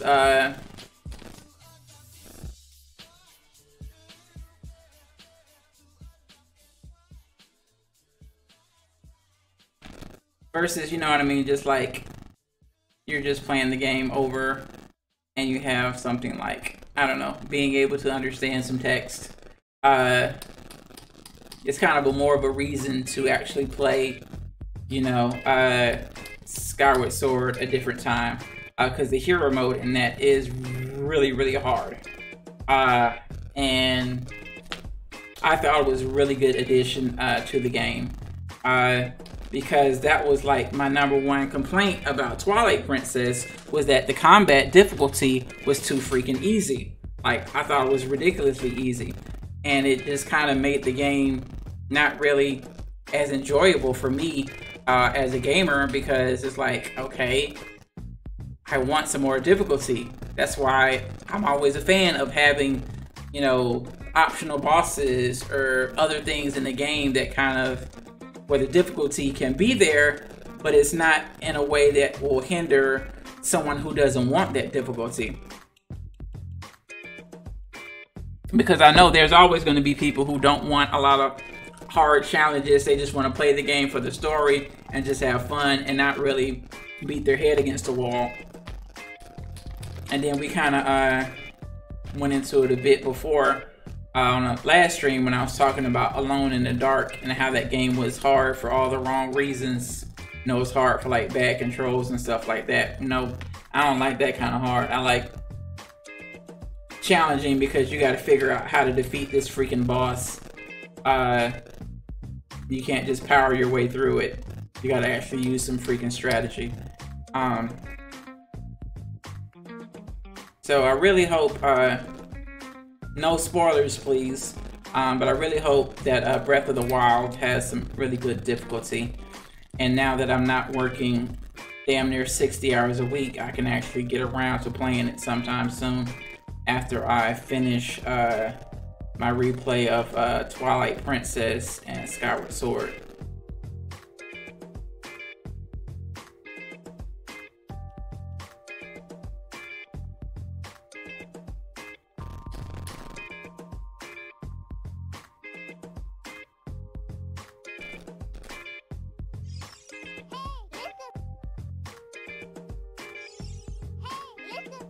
Nice, nice, nice, nice. Yeah, I'm definitely can't wait to dive into it. But you know, it's no rush, and I'm gonna take my time and get into it. Definitely finish up those other playthroughs of the other ones first, and continue on what I set out to do. Although as I was mentioning about difficulty, I actually used some cheat codes for Twilight Princess, and made the freaking hit scaling insane, and it kind of made the difficulty better, which is similar to what they did in Twilight Princess. It's a so-called hard mode for the Wii U HD version, because it's not really a hard mode. They just increase the damage scaling, which doesn't change the AI, you know. So to me, that doesn't really make the game harder. It just makes it so you die easier, you know. And it's not really, for me, that's kind of a bad way to increase difficulty. I like for a smarter AI as a way to increase difficulty, not just you taking more damage. And then some games, they like to make it so you take more damage and you do less damage, just to make the fight, you know, longer and stuff like that, but it doesn't really change the AI's performance. Like, I like games that actually changes the AI performance on different difficulty levels. Like, say for instance, you have a boss, you know, and on easy mode, they do an attack that hits you 2 times. Well, on normal, that same attack will hit you 3 times, but on hard, that same attack will hit you like 15 times. Buy the DLC first. Okay. I actually specifically asked that, you know, a couple people, and a couple of people said just play the vanilla game first, and then a couple people said buy the DLC first. So I wasn't sure whether or not I would get the DLC first or not. But I probably will go ahead and get the DLC first. Just like, nope. Get that DLC. Yeah, I'll probably definitely do that.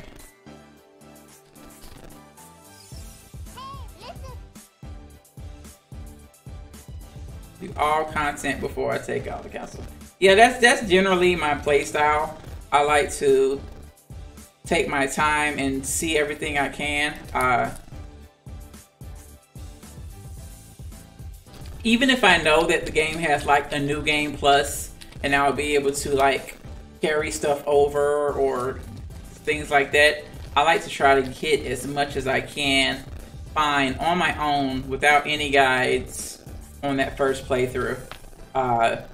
And then after the first playthrough, then I will look up some guides and see if I missed anything. Like, oh, you could have did this side quest and got the freaking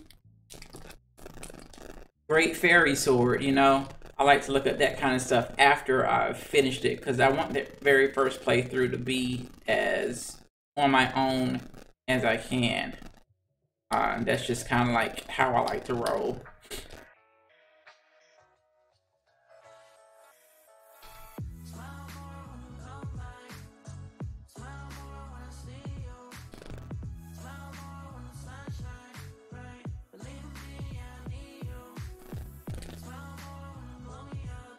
Man, it was so hard figuring out this boot, and I'm still not 100% sure on it, because it's like tilting toward the camera, you know, quite a bit, as she's walking forward towards the camera, and this foot is on the ground, but not 100% on the ground.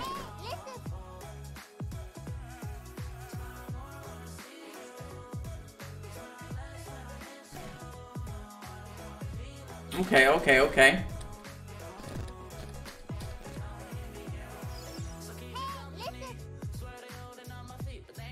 Got you.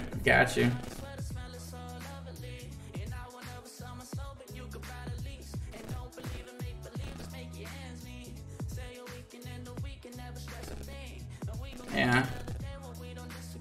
I really hope that the success of Breath of the Wild helps them to continue to do more open world style Zelda games. Because the first Zelda game was pretty much open world. And the second one was kind of open world. Not really.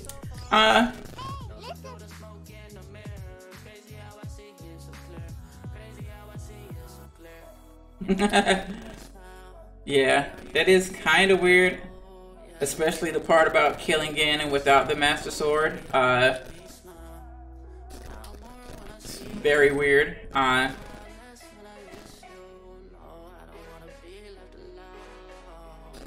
And then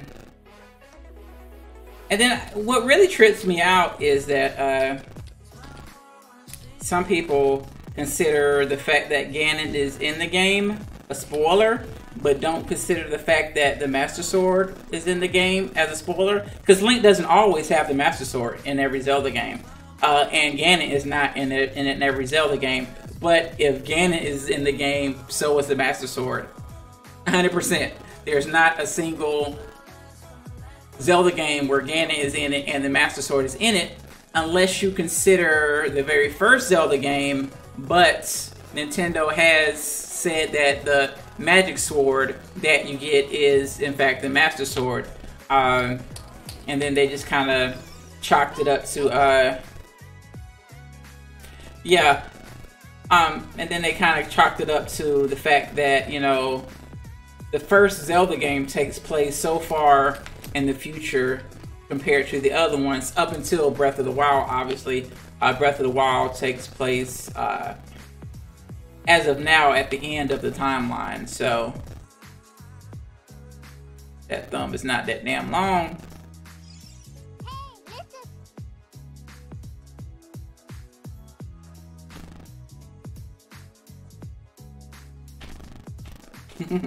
Nice. Yeah, Ganon's always got a new form. That's like, oh no, that's not his final form. Come on now, it's fucking Zelda. Of course it's not his final form. You know, some things are, yes, they're predictable, but they're staples. So like, if it wasn't there, then it would be weird. Like, no, like Ganon has to have another form. Like, like I expect him to have another form. It's just part of the business.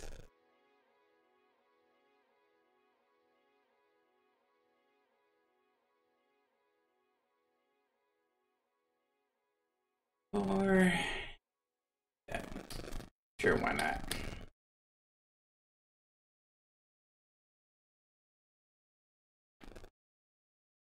I mean, don't get me wrong, breaking the mold is definitely you know, refreshing and things like that, but you know, there's something to be said when, you know, if it ain't broke, don't fix it kind of sort of mentality. But I really hope they continue with like more open world Zelda games, because they've tried it several times before Breath of the Wild, but due to, you know, hardware, this and that, they decided, you know what, we're just gonna kind of do the whole, you have to get this item before you can access this area thing, to kind of like keep their difficulty curve, you know, in place where they want it. Is their thumb really supposed to be that damn big? I don't think it should be that damn big. Let's bring that back a little bit. Wrist, and then the thumb starts to come pretty much out of it immediately. So yeah, and if this is her wrist, yeah, thumb should be back here. That just feels weird to me now. Wrist, thumb. I'm like, wrist, thumb, extend up to bottom of the knuckles. Yeah, that's actually right.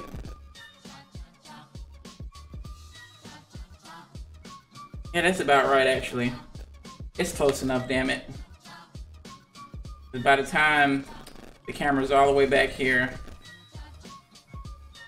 yeah, that looks fine. At least for now. I might change my mind later. Ah!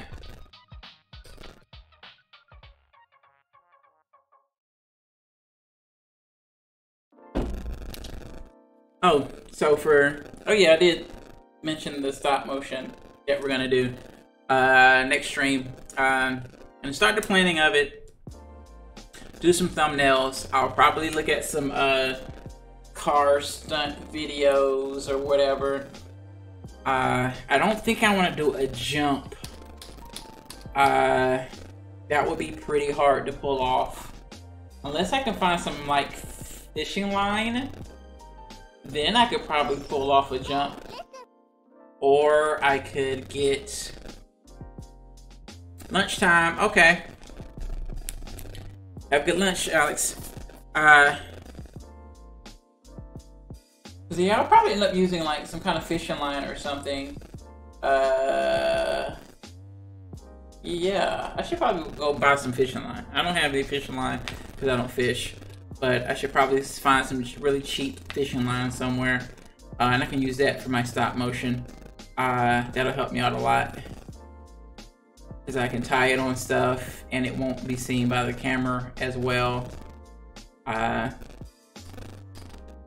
if that fails, I could try maybe some green yarn and use a chroma key to get rid of it. That might work. Probably not, because the yarn is going to pick up so many different tones and it's going to have shadows in it because it's thick. I don't think that would be green screened well at all. It'll be hell to chroma key that out. But the car is silver. It doesn't have any kind of green tones in it anywhere. It might be okay. That might be a backup plan. But fishing line is clear and it's strong. So that'll probably be ideal. Yeah, I can probably edit that out a lot easier. And then I'll probably layer it to the point where I have my street in the shot by itself and then composite on the car on the street, but mask it. So that way, if I use string to pull the car along, then that won't be seen in the shot. That would work. I could do that in After Effects real easy peasy.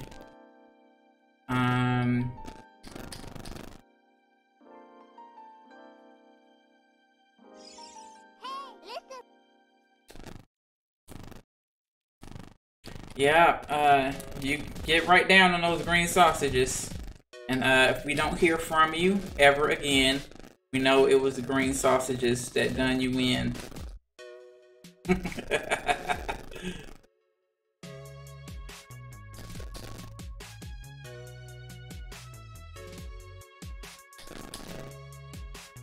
So yeah, that's next stream.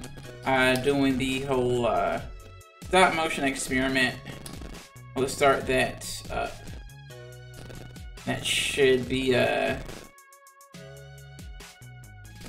probably go ahead and get some supplies that I think I might need, like the string. I know I'll need that, and what else would I might need?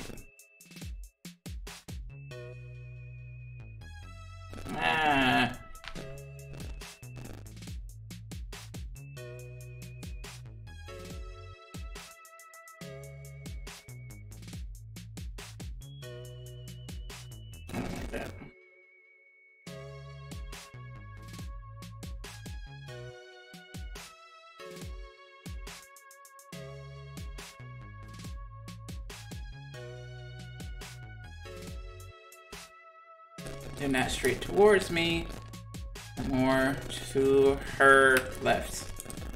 So it should be back more towards this way.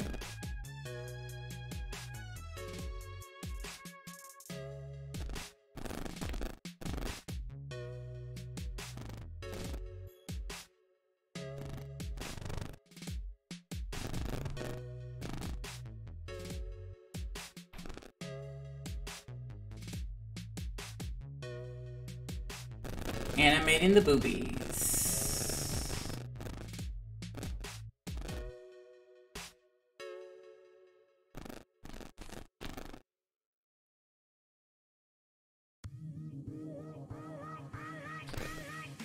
Sounds about right.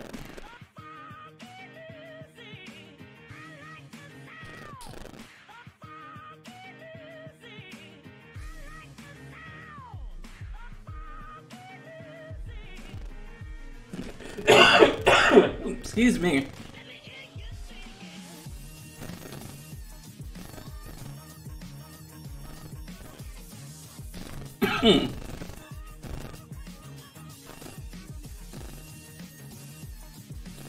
Yeah, definitely looking forward to doing the stop motion tomorrow night. That would be extra fun, and hopefully I can crush through some stupid thumbnails really quick and get a rough idea of what all I want to do, and then maybe start on some scene construction. I definitely want to have a street of some sort, so I can do that up next stream, and then maybe plan out. Well, my Friday stream actually goes kind of long if things go well and viewers are up, so I might actually be able to get start animating if I get a good plan, get some materials lined up, get some backgrounds and stuff done. Oh, of course, I mentioned that earlier. Welcome back, welcome back. For those that were not here when I made that on-stream announcement, me and BK are planning a multi-stream event. As of right now, it will be on Twitch. I think we decided we're going to do Twitch, or are we going to try to do Picarto? I think we're going to do Twitch and give that a try. So that will be a definite thing. We're going to do some digital illustration. I am going to use this multi-stream event with BK as an excuse to work on my mermaid that has been sitting there on the shelf, as it were, for quite a while now. I haven't touched her because the lighting's been pissing me off, and I really didn't want to deal with her anymore. But I'm going to use it as an excuse to dust her off and see if I can get the damn lighting to look like something that I like. Alright, we'll do Twitch. And then we'll do the... I'll work on the lighting on her. And I did follow your advice about the latex stuff. So I got some reference videos, not videos, but reference pictures about how that how the light hits on that type of surface. And hopefully that will make for some good lighting this time.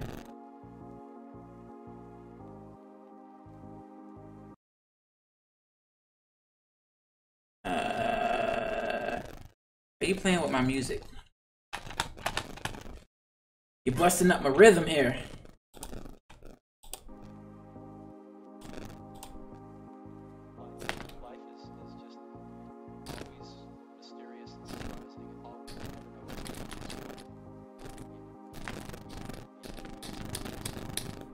And then BK will also be doing some digital illustration, I'm assuming, of some sort.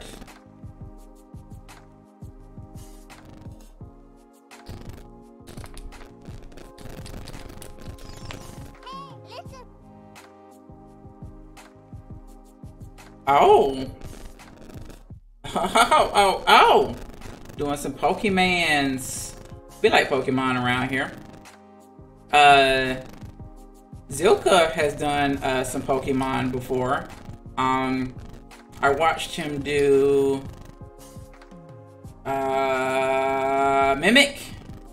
Mimikyu, or whatever his name is, the one that dresses up like Pikachu. It was very pretty entertaining to watch.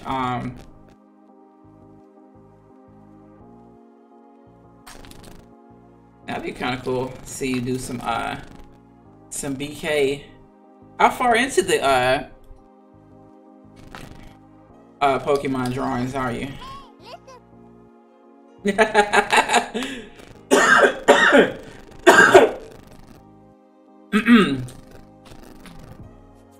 Zilka, if you want to, if you can, post your Mimikyu in the Discord, so BK can see it, and so others can see it too, who have not seen it. I know I've seen it, and hold on to your pants for this. Oh snap! Joke's on you. I'm not wearing pants. I'm just playing. I'm a number 4. Ow! Number 4! Woo! Man, you balls deep into it now. Got 4 Pokemons. That's pretty cool. Well, that's 4 more than I've got. I actually was wondering if you would, if you ever thought about doing a not safe for work version of the 151. Get straight up lewd in this piece. Of course, on Picarto, not the Twitch. Even though I've seen some lewd stuff on Twitch, but just not super lewd, you know? There's no, like, bodily fluids or anything like that. Just the man, I stopped on Mr. Mime and skipped to Gyarados. Oh, okay. Nice. I love to see those when you get around to doing those. And if you would stop streaming when I'm working, then I would definitely love to stream, watch a stream when you're doing that. Evolutions, okay. Evolutions are definitely always popular. Eevee gets it popping.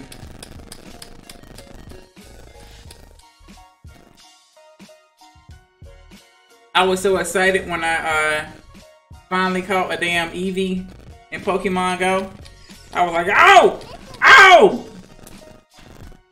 I was like, ow!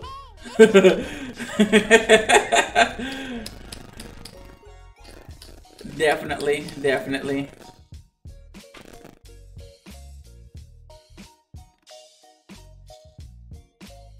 Frame of my own. Oh snap, I'm almost done with her walk cycle. Scorpo. I know, right? Alex being there snatching them up too.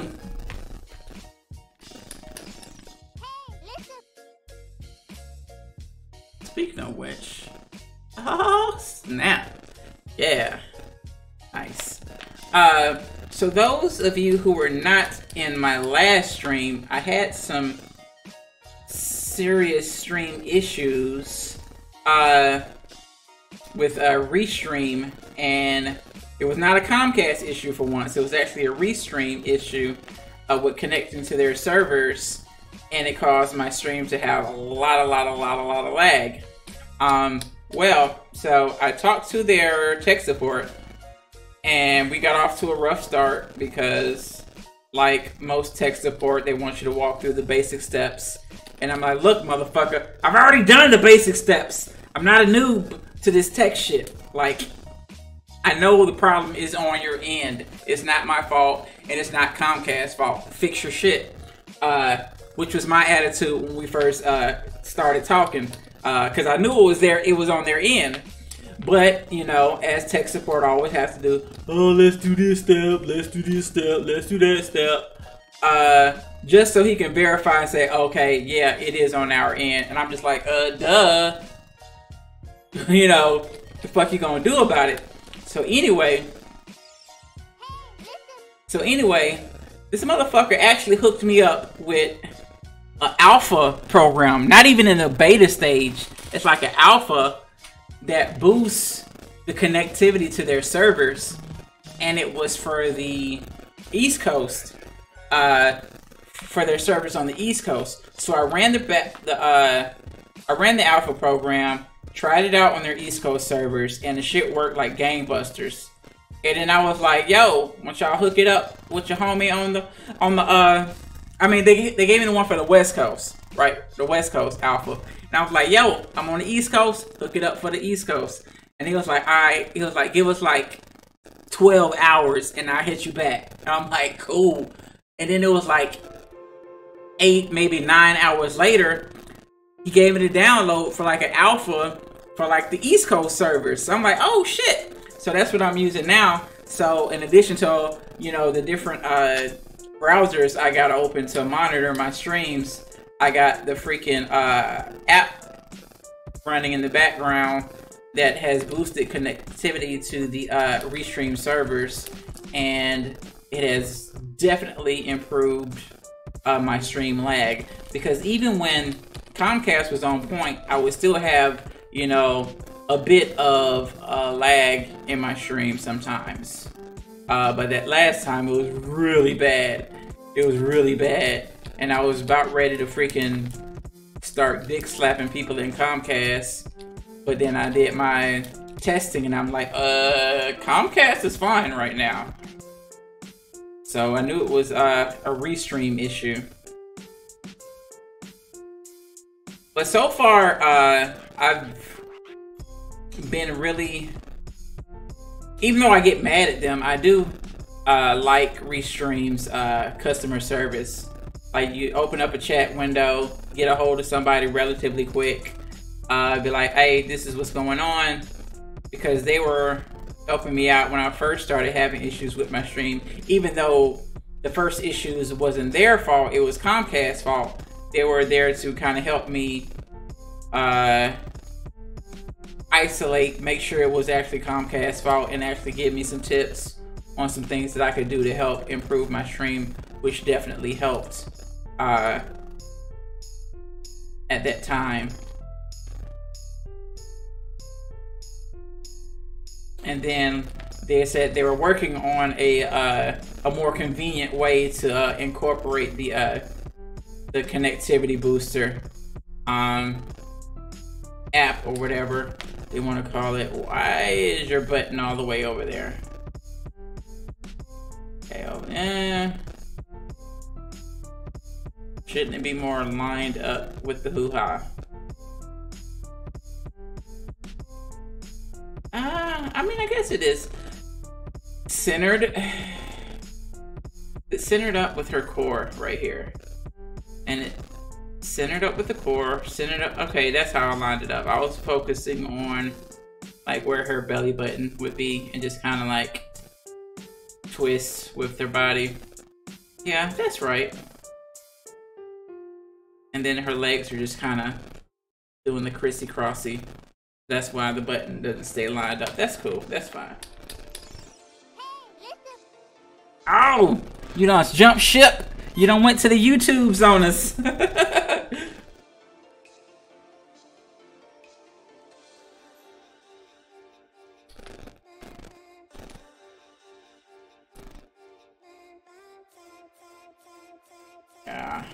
One thing I need to do is check my rude.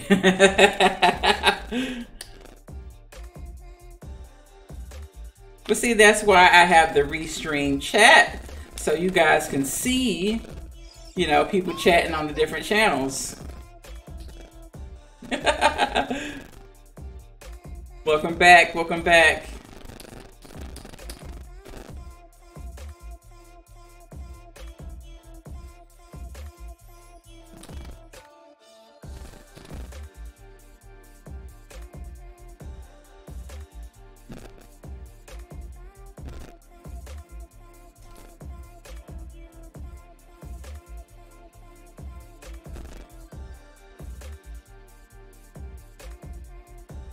Man. So for dinner, I had freaking shepherd's pie. It was a frozen shepherd's pie, but it was good nonetheless. I want to try an authentic shepherd's pie one of these days. What other culture dish I want to try? I want to try some matzo ball soup. I hear it can be really good. I mean, obviously depending on who make it and stuff like that. I really like trying out, oh snap! BK knows how to make the shepherd's pie.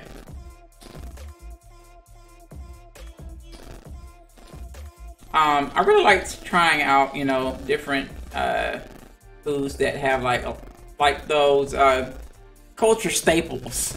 Like when I was in Germany, like I ate schnitzel like all the freaking time. I absolutely love it. I like German food in general. German cuisine is very meat focused. It is all about the meat. If you are a vegetarian, do not take your ass to Germany because you will starve to death. Like they whole cuisine is all about the meat.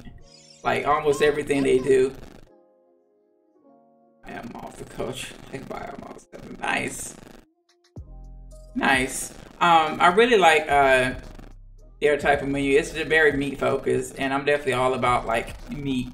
Like that's kind of like how most of my diet is mostly meat most of the time. Because vegetables. I don't have anything against vegetables. I just really like I like savory flavors. Like I'm not even big on sweets. Like I do like sweets or whatever, but I'm not like sweets. You know, I really like the savory flavors. Like I like steaks, I like, you know, bacon, I like burgers and wings and all that kind of like savory type stuff. Like for instance, like for my birthday, it's like, do I want birthday cake? Hell no, I want some birthday wings. You know what I mean? It's like, I want the meat. And I really love to get down on the grill whenever I can. I love to grill steaks. Birthday sushi. Yeah, there you go.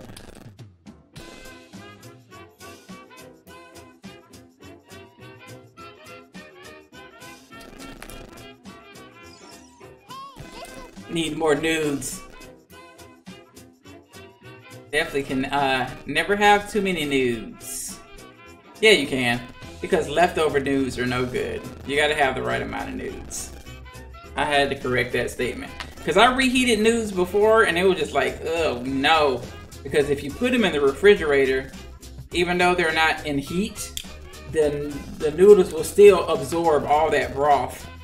They will drink it up till there's either no more broth left or the noodles become absolutely bloated with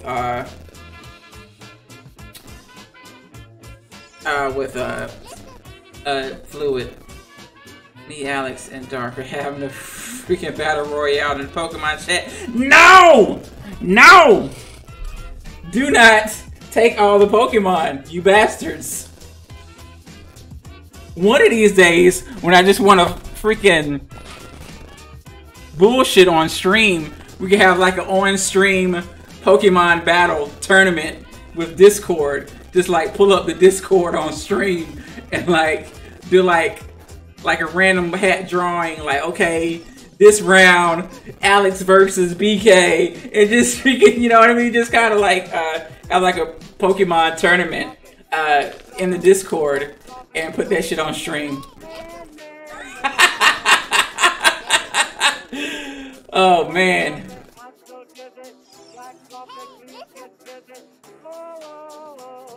Copy and paste. That's just so rude. Y'all just taking all the Pokemon while I'm in here streaming. I see how y'all do.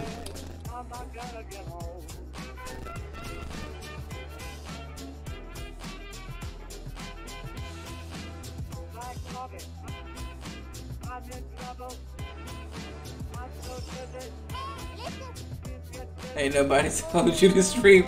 Okay. True that.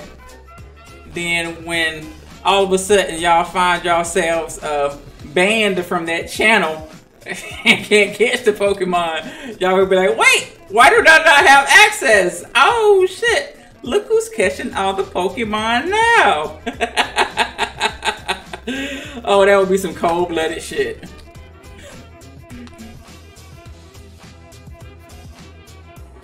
So cold-blooded. And then make it to where you can't type nothing, but you can see everything. So you just see and watch. Just look at all the Pokemon get caught. Be like, it's funny. Nobody else is catching Pokemons but me. But that wouldn't really work because people can just catch Pokemon in other Discord, so. And then Dark is a mod in another channel that we're both in, so he would probably just ban me from collecting Pokemon in that channel as a little payback. So yeah, that's about right.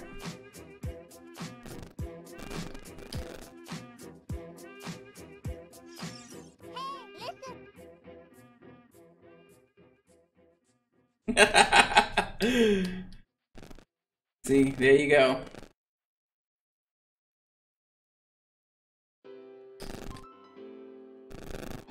Always ways around.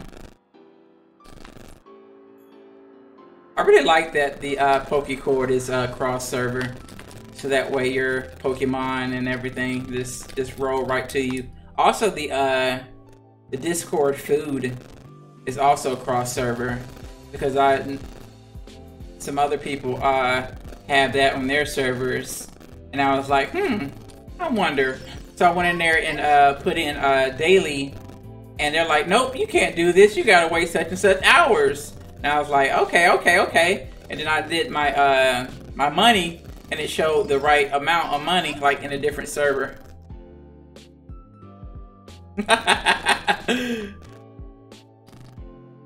Yeah, I really like the I actually ordered a Shepherd's Pie on the freaking on Discord, and it looks so good. It looks so much better than my frozen Shepherd's Pie. But my frozen Shepherd Pie was good. And then anyway, I probably get, I don't know, burned at the stake for doing this. But when I was reheating it, because I ate it for lunch, and then I ate the rest of it for dinner. Well, I wanted to snazz it up a bit, and I put some like shredded cheese in that motherfucker. Nice. I really like that. Some of that homemade stuff, because homemade stuff is the bomb. Like that's just the way it is. Like I had a friend of mine when I was in the Navy. Her mom was German, and she was, you know, part German. And like I had mentioned earlier, that I like how much I like schnitzel. And then she oh snap! The cookie recipe. Aw shit! I'm definitely gonna have to try that out. Hopefully I can actually pull it off. Oh no! Feedback.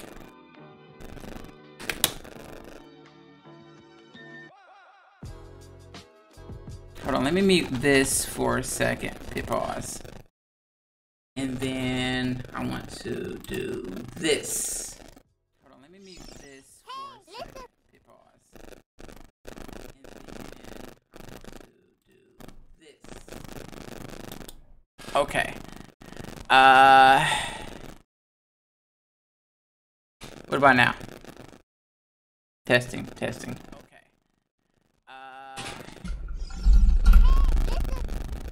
What about now? Testing.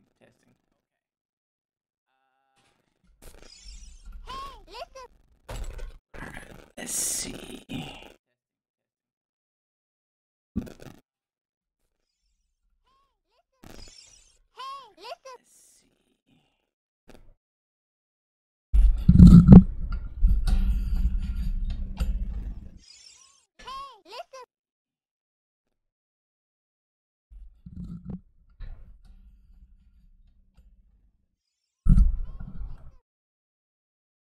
What about now?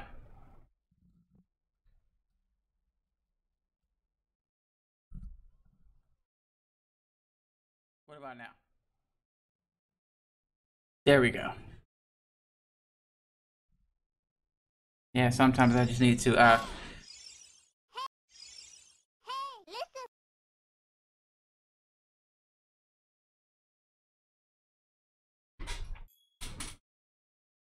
okay.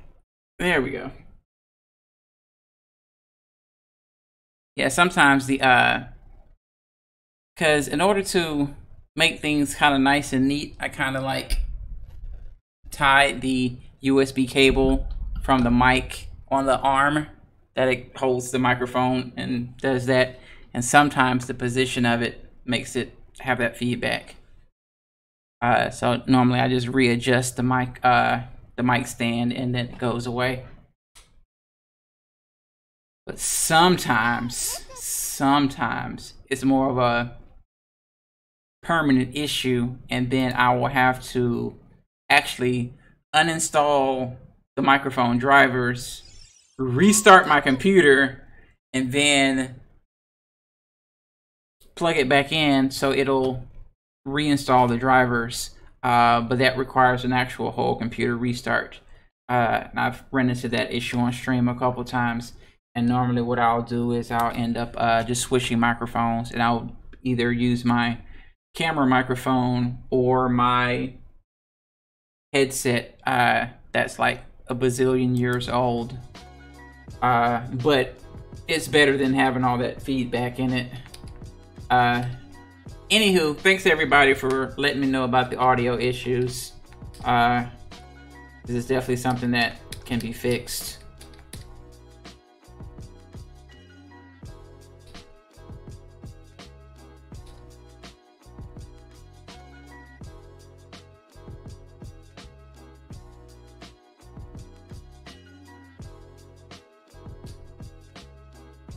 So yeah, but yeah, I was a freaking Pokemon tournament, Discord Pokemon tournament on stream would be, I think would be fun.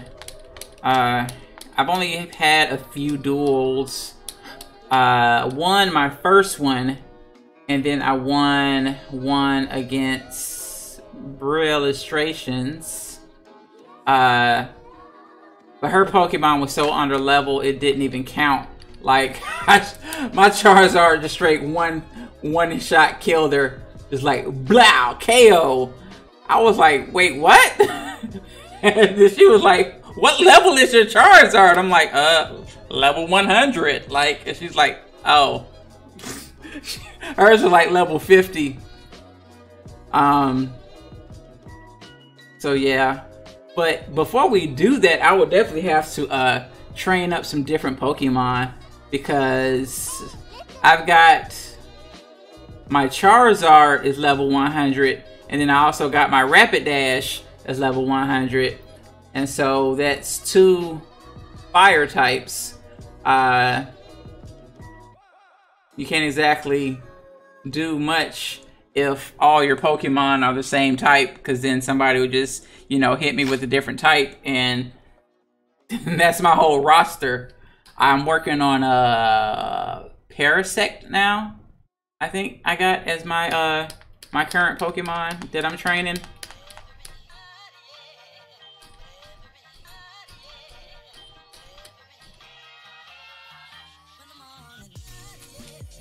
But what do you guys think? You think a tournament would be fun? Obviously not a whole stream, but just like, you know, part of a stream. Do like a little Discord Pokemon tournament.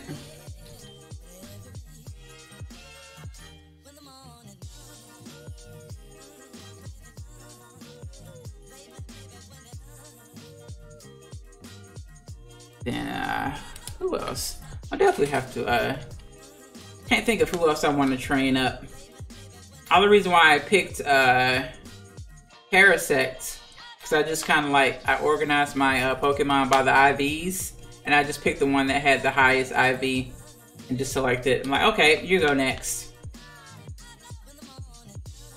And then I beefed up my Charizard because that was my starter. Started as, you know, my basic starter Pokemon, evolved them up and carried them all the way up to max level. But then I caught a Charizard that has better IVs than my Charizard, but he's like level 3. And at first I was like, how does that even happen? How do you get to be Charizard and you're only level 3? Like, do you... Yeah, my starter up as far as it can go. Like, I put so much, it just seems like the thing to do, you know, because that's who you start out with, you know. No, why wouldn't you want, you know, take your starter up to as high as you can get them? I mean, obviously, you know, by the end of the thing, your starter is not going to be as good as like some other stuff you would catch, because it's, you know, it's just there to get you started. But for me, it's kind of like that loyalty thing, you know, like, you've been with me since the beginning. It's been me and you, Pikachu, through thick and thin.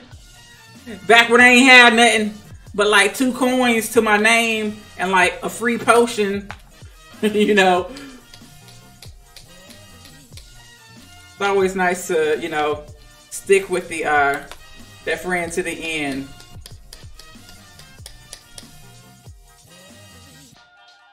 Can we not zoom in on a crotch for no reason?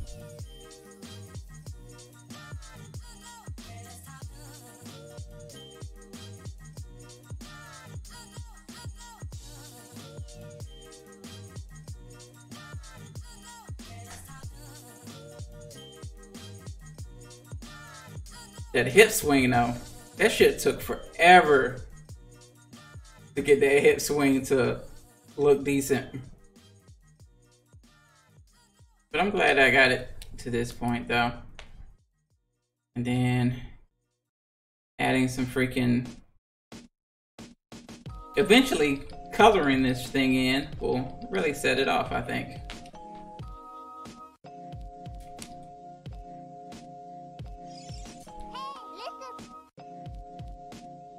Why, thank you.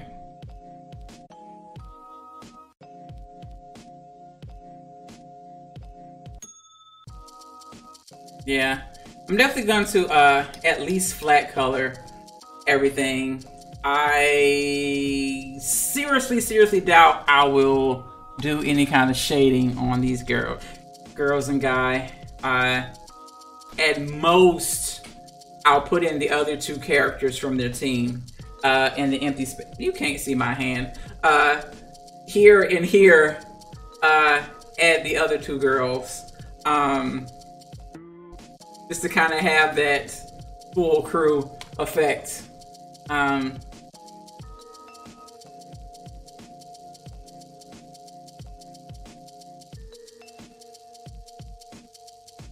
then what I will probably eventually do, when I start on this project, which will be way down the pipeline, because first it's going to be my card game, and then after that it will be graphic novel.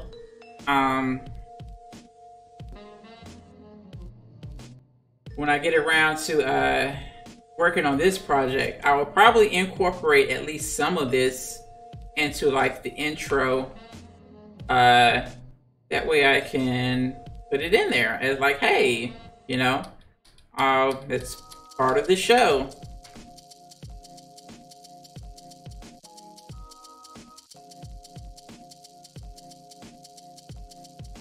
But I really want to, although this project, doing the Pimp Saga reboot is definitely way down the pipeline. I've already got, you know, a shit ton of ideas for it.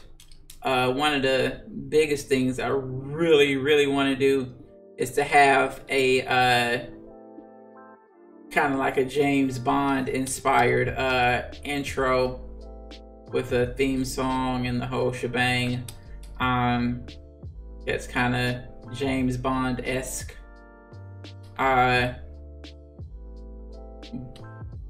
but it will be just one theme. Unlike the series where I had pretty much each episode had its own theme. I mean, I did like that idea when I first did it, and I really like the fact that each episode has its own intro song and different intro. For production purposes, just making one is a lot less work. It's a hell of a lot less work. So that's probably what I will do. At least musically, it'll just be one, and then maybe have different visuals. Maybe have like the core visuals, and then do something different with it for each episode, like towards the end, kind of like how The Simpsons has their standard intro, but then at the very end there's something unique for each episode. Maybe something like that. Yeah, I think that would be a nice little compromise to have, you know, like a little bit to where there's, you know, some of it different and not 100%, you know, the same intro for each and every episode. That'll be hard. Definitely be something I can do, where it's just like that last little bit, or maybe like the first little bit, or a certain little key part where it just does something different to kind of, you know, keep you on your toes or whatever.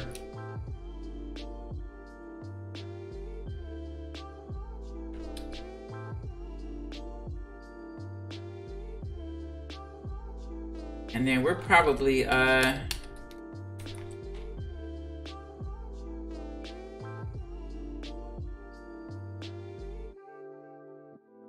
yeah, next project will be the stop motion, and then I will start on the card game for stream. So card game as well as stop motion project. And as I mentioned earlier, I'll probably start off with concept work for the card game, because at this point, you know, the game is set. Only thing I'm doing now is just the artwork for the cards.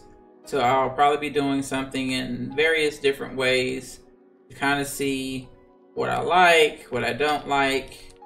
Maybe add some opinions on what people like as far as, you know, the artwork of the cards themselves.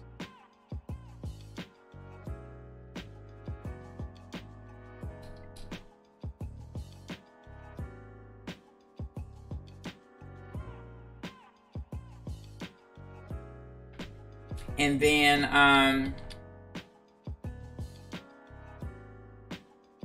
after that, start in on the motion graphic novels. At least the main one.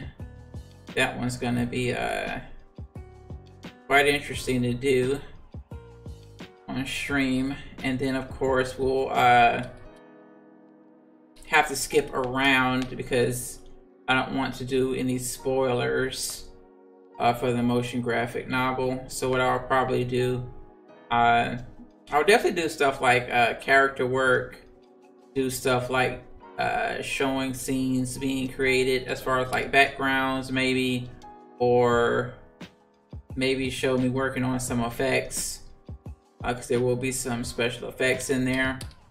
But as far as like whole sequences, probably will not be streaming that stuff, because I don't want to ruin spoil anything, so that when people do watch it, even if you saw like the inner workings of the stream, you want to still be able to have an authentic experience whenever you watch it.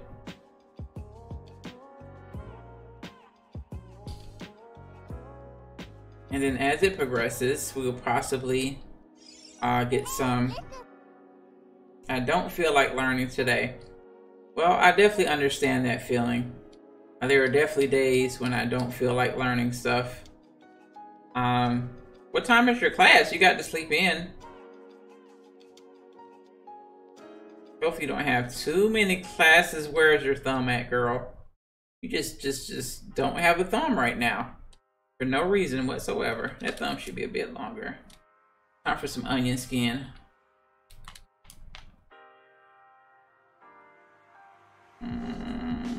No, that's about right.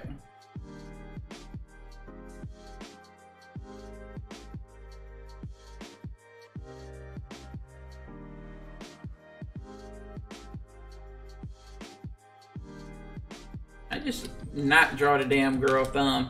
Actually, the base of the thumb should be a little bit more up this way. I should come up a bit further. Yeah, that's a bit better.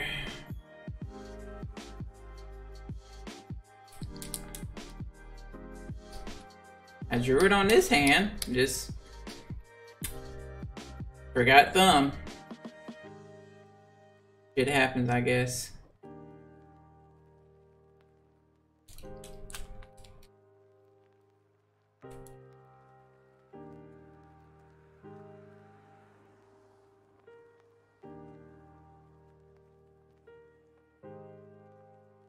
I'll do thumb on top.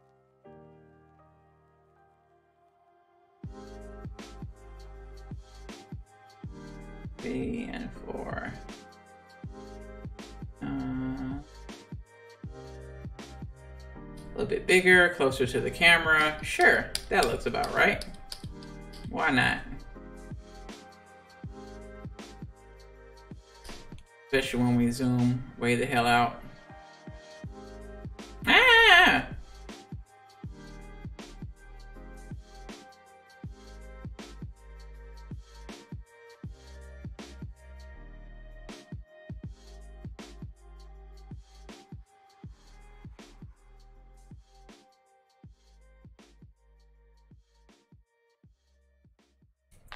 Then I'm gonna probably do some, how much frames I got? Am I out in 11, 12, 13, 14? I got 3 more frames before I'm done with her walk cycle. So I want to try and finish that up before we wrap up the stream.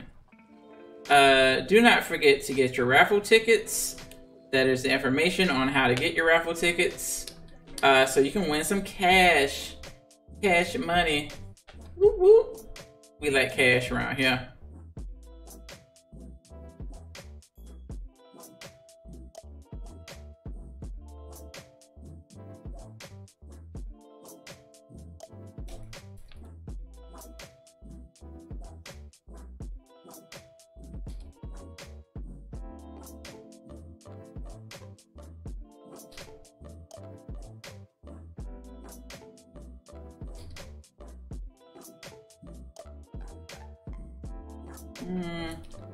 Eh.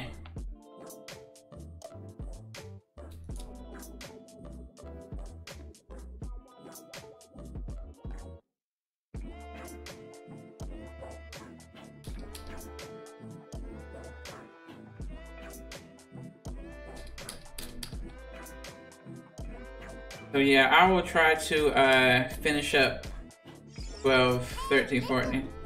Do you work tonight? No, I am off. I am off all the way up until Sunday night. I am off. My plan for tonight is to work on my commission tonight. But other than that, I don't have any like set times to do anything in particular. Were you planning on streaming tonight?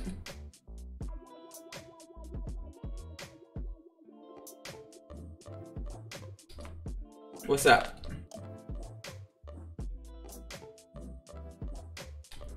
I promise I'm not trying to zoom it in on her crotch intentionally.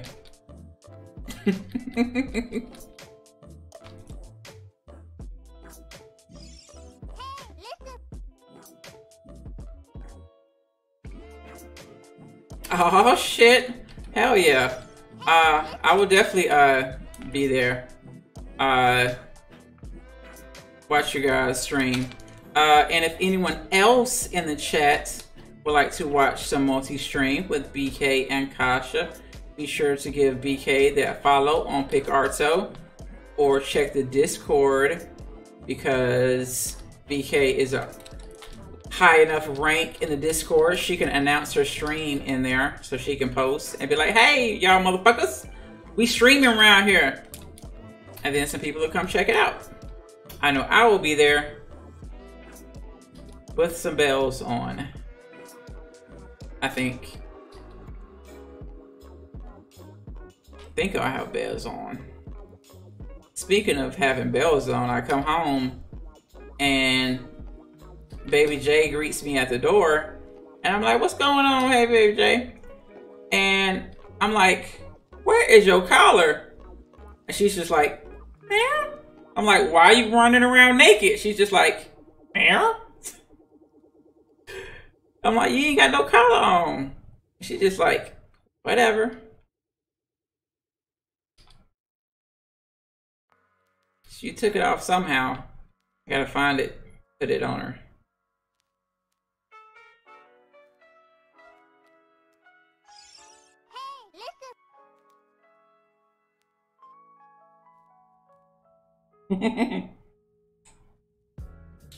Yep, there is definitely the boobies, the penises.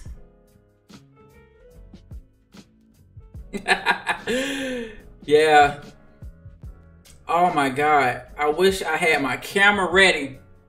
So Baby J, her full name is Baby Jaguar. And one day I came home and she, you know, she comes around the corner and I'm just like, hey Baby Jaguar. And she hit me with that, motherfucker, did you just call me by my government name face? And she was perfect. She looked at me like, what? The fuck did you just say? That shit was hilarious. And I was like, oh, my bad, Baby J, okay. She did not like that one bit. Then she was like, all right, I'll let it slide.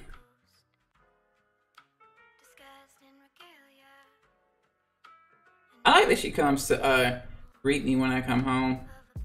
But it's really funny how she'll like come to greet me when I get home or whatever. But then after that, she ignores the fuck out of my ass. Just like, okay.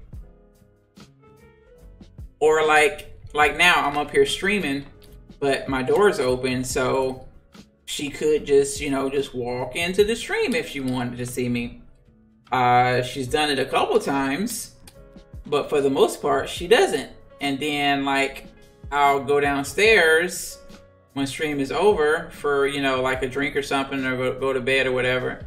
And then she'll be all on me, like meow, meow, meow, meow. And I'm just like, hey, like I've been upstairs the whole time. You could have just walked up there. Not like I was hiding from you. Like all you had to do, walk up some steps.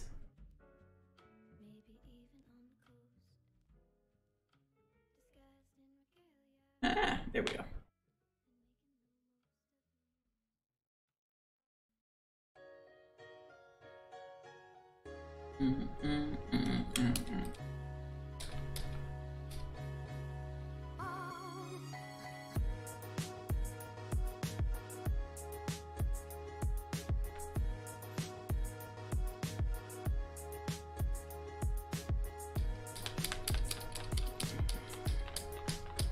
Then Nico, he does not come to greet me at the door, or anybody for that matter.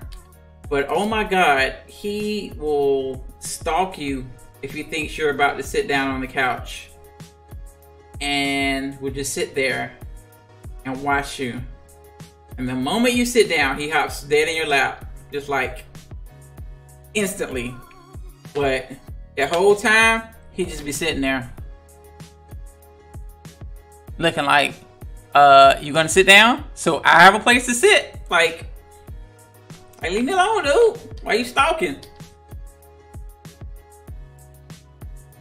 He's quite the character, that Nico.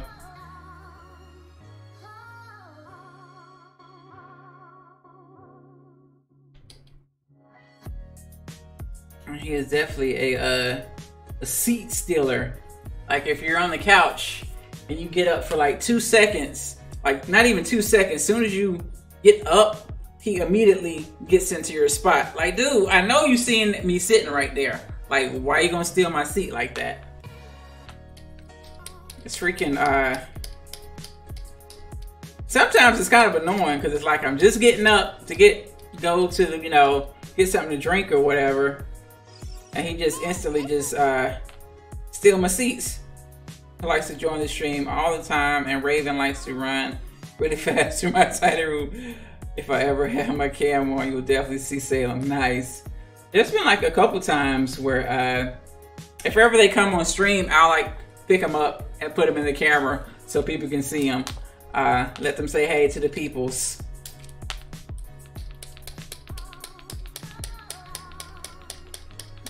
Hey, okay, there's no. Let's get some onion skins. I didn't do it on the last frame either. That's no bueno. Let's turn this off. So let's put crunchy in here and in here.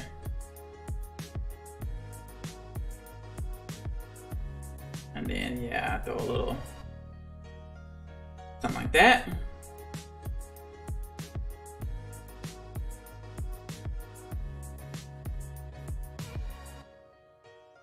Right in here, here, and about right there.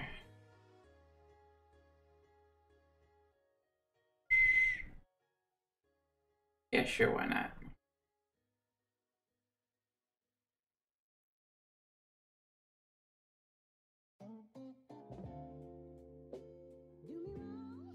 Man, freaking walking towards the damn camera, it was so tricky. Getting their bones and everything lined up, and then, man, such a hassle. And then I still see little parts where it's not quite what it should be, but it's definitely to the point where I'm like, you know what, I'm done. I got it close enough. I'm probably just being nitpicky at that point.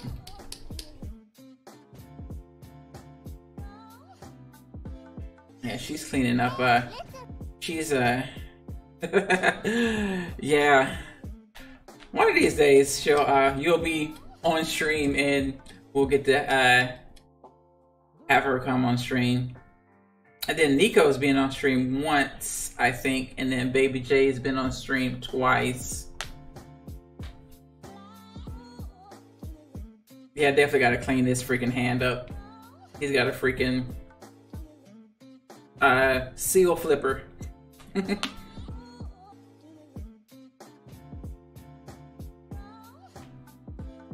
12, 13, and then one more, and then that'll be it for her walk cycle, and then the rest is just walk cycle.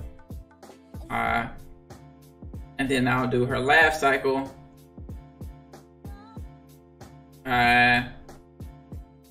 And then that's just laugh cycle. That actually shouldn't take that much. How many? I'm not quite sure how many drawings are in our laugh cycle, but it's not much. But I don't know if I want to break the cycle when I do her line art, and just use her cycle as a reference, and then just redo the entire thing on top, because I think doing it that way would actually give it a bit more variety and make it look less like a cycle.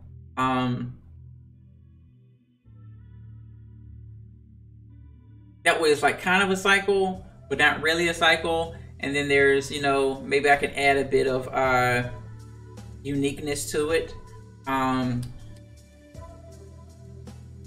But at the same time, visually, with it being just like a cycle over here and a cycle going on over here, you can really focus on the center character and what's going on with him, which is really where the focus should be, while Manny steps in the poop and then freaks out and tries to get it off his shoe.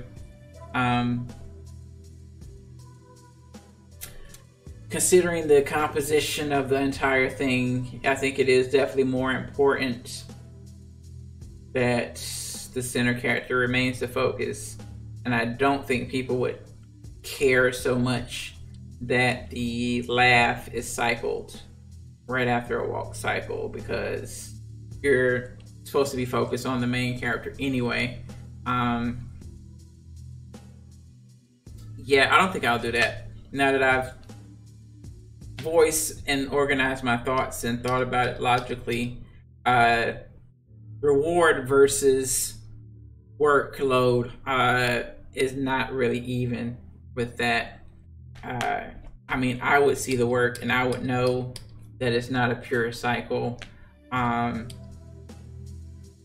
I'm sure others would notice, but probably not the first time they watched it. Probably their focus will probably be on Manny because he has bigger movements and he's got the action, whereas the other characters are just, you know, laughing at his misfortune at this point in time. So that's that. Yeah, I will definitely definitely not do that now that I think about it, because I don't think the end result would be that big of a benefit. Is this number 13 or 14? I think this is number 13. So this one, and then 2 more. And then after that, I will wrap things up and end the stream. And then we will raid somebody who is live. Obviously, Zilka's not streaming anymore. I don't know if Val is still streaming. Marmois might be streaming. She's fun to raid. And I can actually watch her stream today, because I normally only get to pop in her stream for like a few minutes or not at all, because by the time she starts streaming, if she starts on time, it's about time for me to get ready to go to bed for the day. So I hardly ever get to catch her anymore. And Marma is definitely she's definitely been a good supporter of me. She lurks in my channel sometimes. She's probably popped her head in. I wouldn't be surprised if she popped her head in here for a while. She, a lot of times when she streams, she'll see I'm on and she'll just like pop her head in and just kind of like lurk for a little bit while she gets set up. And then she, you know, she gives me shout outs and stuff like that. And plus she's a really cool streamer. She's really chill and I really like her art. She does some really cool things with the ladies. We like the boobies around here. And she does a lot of fan art. I liked her Tifa that she did. Of course, I love me some Tifa. She's done Tifa like 3 different times. She did an Ivy here pretty recently. She did Samus. And then what else? She's done quite a few characters. Last time we popped in, she was working on Pyra from Xenoblade Chronicles 2. One of the more hilarious ones she did was she did like a female One Punch Man that was extra thick, and it was freaking a sight to see. Especially because she kept the whole bald thing going on. So it was like One Punch Ma'am. I always feel like somebody's watching me. Colio, thank you for the raid. How'd your stream go? Colio is another animator. He's working on a game with Lizardmen. So if you guys are not following Colio, you guys should definitely check him out.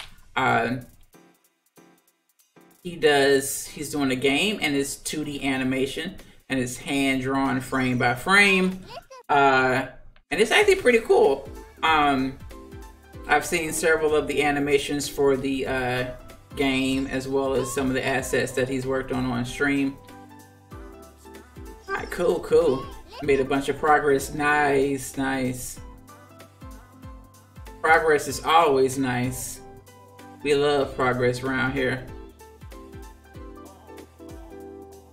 Which is why I like to work the way I do, where I work in like phases and just go like from beginning to end and just kind of like do like a little bit and adding details with each pass through. Cause that way I see the animation, I see it moving. That gives me that juice, that second wind, that motivation. You guys caught me at the tail end of the stream.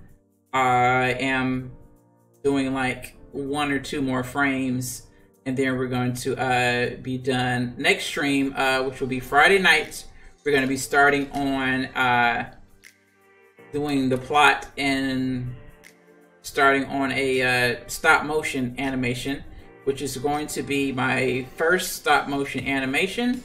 So it will be an experiment in both stop motion as well as wait, 1, 2, 3, 4. Okay, yeah, it'll be an experiment because I've never actually done a stop motion animation before. I mean, I understand the concept behind it. I know the basics of animation, so I'll just be applying that. And I'm going to be doing a car scene where there's going to be like some stunts, maybe. I'm probably going to do some extra effects to like add to it, and do like a little car scene or whatever. I tossed out the idea of maybe doing a 2D or 3D animated character and then compositing them into the scene. So it's like a 2D, gotta go to school, have time before class to watch a little more. Okay, but like I said, we're doing just like a few more frames and then I'm gonna wrap the stream up. Thank you so much for the bits, Alex. She took my bitty virginity and gave me my first bits as a birthday gift. That was pretty awesome.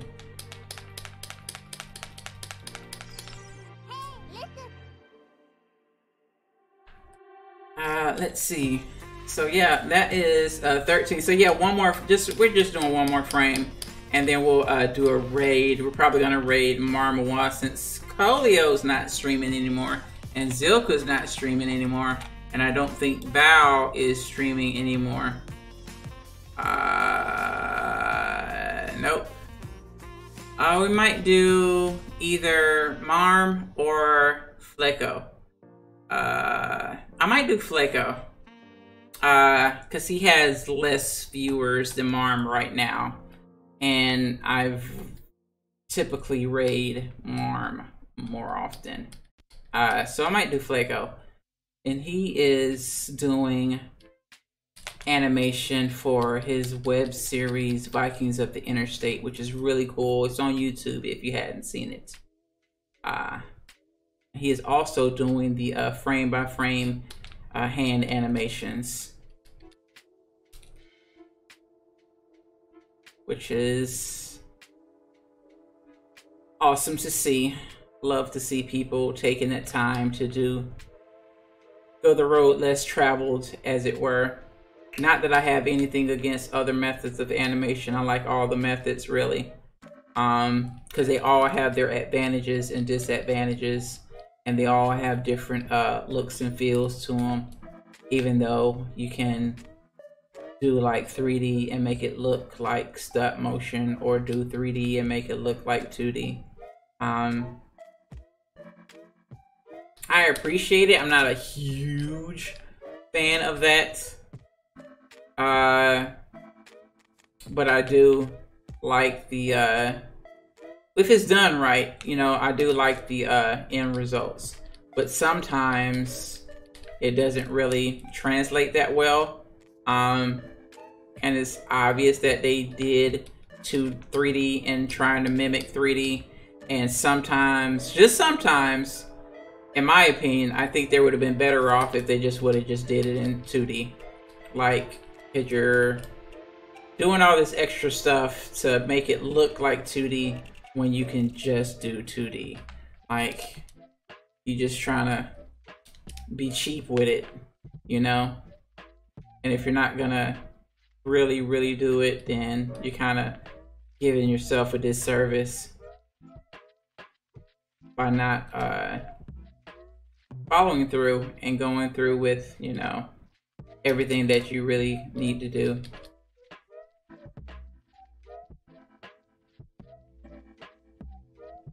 But in general, I do like hybrid animation. Hybrid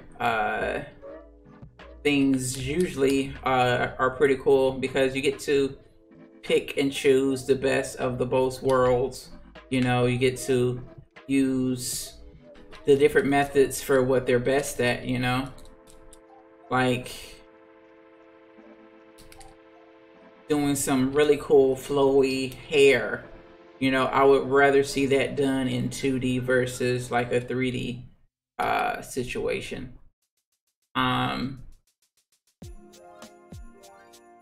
Which is kind of like some of the kind of how I think I'm gonna do the Pimp Saga when I revisit that. I'm thinking about doing the characters in 3D, but doing 2D touches on top of them.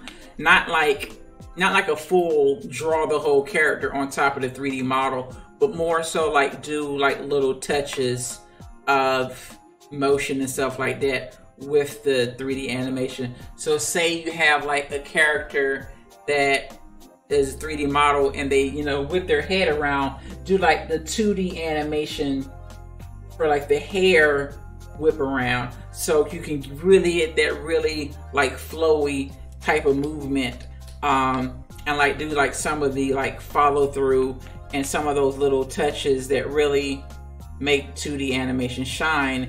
Do like just like some of that little bit by hand on top of the 3D animation, which would be the bulk of what you would see, and it would just be, you know, the 2D for like little touches.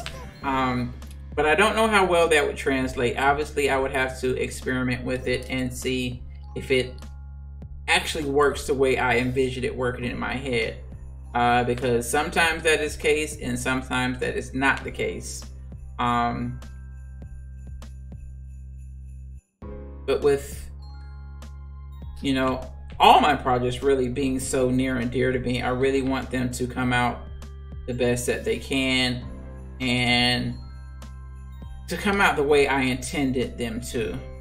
You know, sometimes you want something to look super sharp and super clean, and sometimes you don't want it to look super sharp, super clean. Sometimes you want it to have, you know, some jagginess to it, or sometimes you want it to look like sketchy or whatever, or sometimes you want like choppy, limited animation, and sometimes you want really smooth, really fluid animation. So with just about every project, I really hope that it turns out the way I want it to, and that people see it the way I intended it to be seen. I guess that could be said about any art form. You want people to see your vision and not just to look at it and see something crazy. You know, you want them to be like, okay, he was trying to do this, you know, or I feel this way, and that's what you wanted the audience to do. You wanted them to look at it and feel some type of way.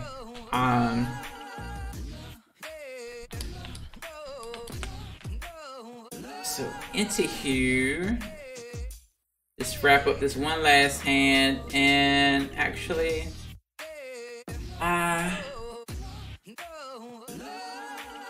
long has Flecko been streaming? I think he's been streaming for, yeah, he's actually been streaming for quite a while, now that I think about it.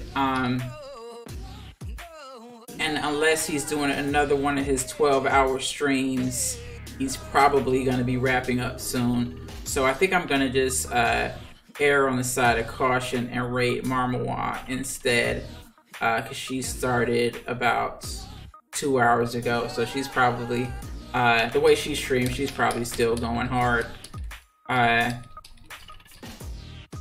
So yeah, let me just do a manual save of this, because we always get the auto save, and that's all I have to do for the walk cycle. The rest is just cut and paste all the way up to like all the way down to here.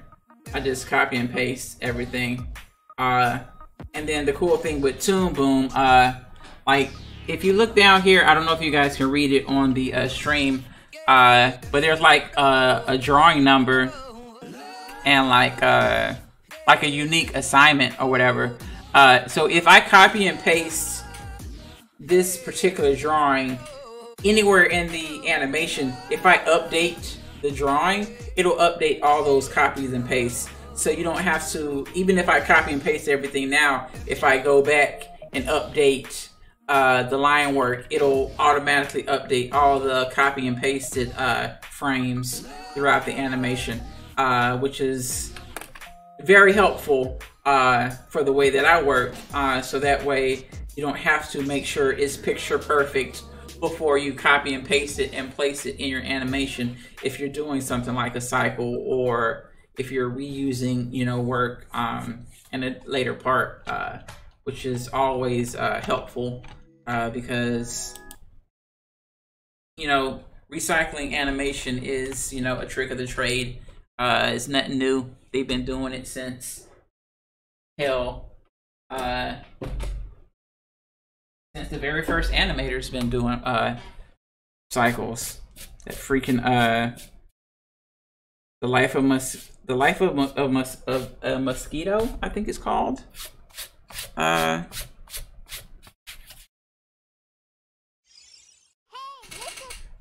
exactly. Work smarter, not harder. That particular animation I didn't like. No disrespect to the forefathers of the animation, but that particular animation was a little too cycled. It's like, okay, now you're just stretching it out. But that, and then the whole fact that it's a mosquito, like all zoomed in, like blood sucking and shit. Like, you just want to show it a bazillion times? Like, no, show it once or twice or 3 times, and then move on. So anywho, so let me get this and do that, and then I need to type like this. Let me see if I can do this in one shot, because I always have problems with rating for whatever reason. Like so. Yeah, okay. So if you're on Twitch, or everybody, thank you for joining the stream. I appreciate it. Thank you for the raids. We hope to see you tomorrow night when I start working on some stop motion animation. And definitely look forward to the combo stream with me and BK. We'll be doing, apparently she's going to be working on some Pokemon, and I am going to be doing my mermaid project, a little digital illustration. That's right, I will see you at your stream tonight. So be sure to check out BK if you're up in the wee hours of the night and want to see some boobies and all that good stuff. So let's hit up Marmois. Bye everybody.